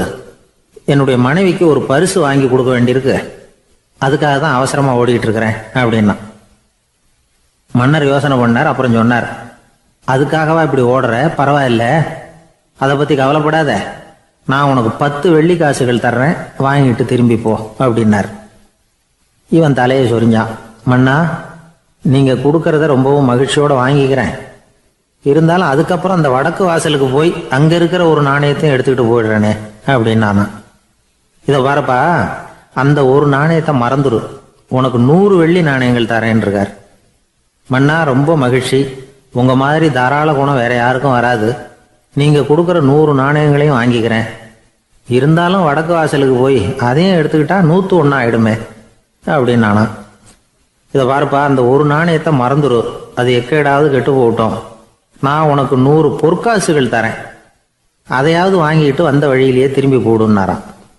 தங்க நாணயங்களே தரேன்னு சொல்றீங்க, தாராளமாக வாங்கிக்கிறேன். இருந்தாலும் வடக்கு வாசலுக்கு போய் அப்படின்னு மறுபடியும் ஆரம்பிச்சான். அரசர் வந்து பொறுமை இழந்துட்டார். கடைசியாக ஒரு முடிவுக்கு வந்துட்டார். இதை பாருப்பா, உனக்கு என்னுடைய ராஜ்யத்திலேயே பாதியை கொடுத்துட்றேன், அப்படியாவது திருப்தியாக திரும்பி போ அப்படின்னாராம். மன்னா, உங்களுடைய பெருந்தன்மைக்கு ஈடு இணையே கிடையாது. தேசத்திலேயே பாதி பிரித்து கொடுக்குறேன்னு சொல்றீங்க, அதனால உங்ககிட்ட ஒரு சின்ன வேண்டுகோள் அப்படின்னானா. சொல்லுன்னாராம் மன்னர்.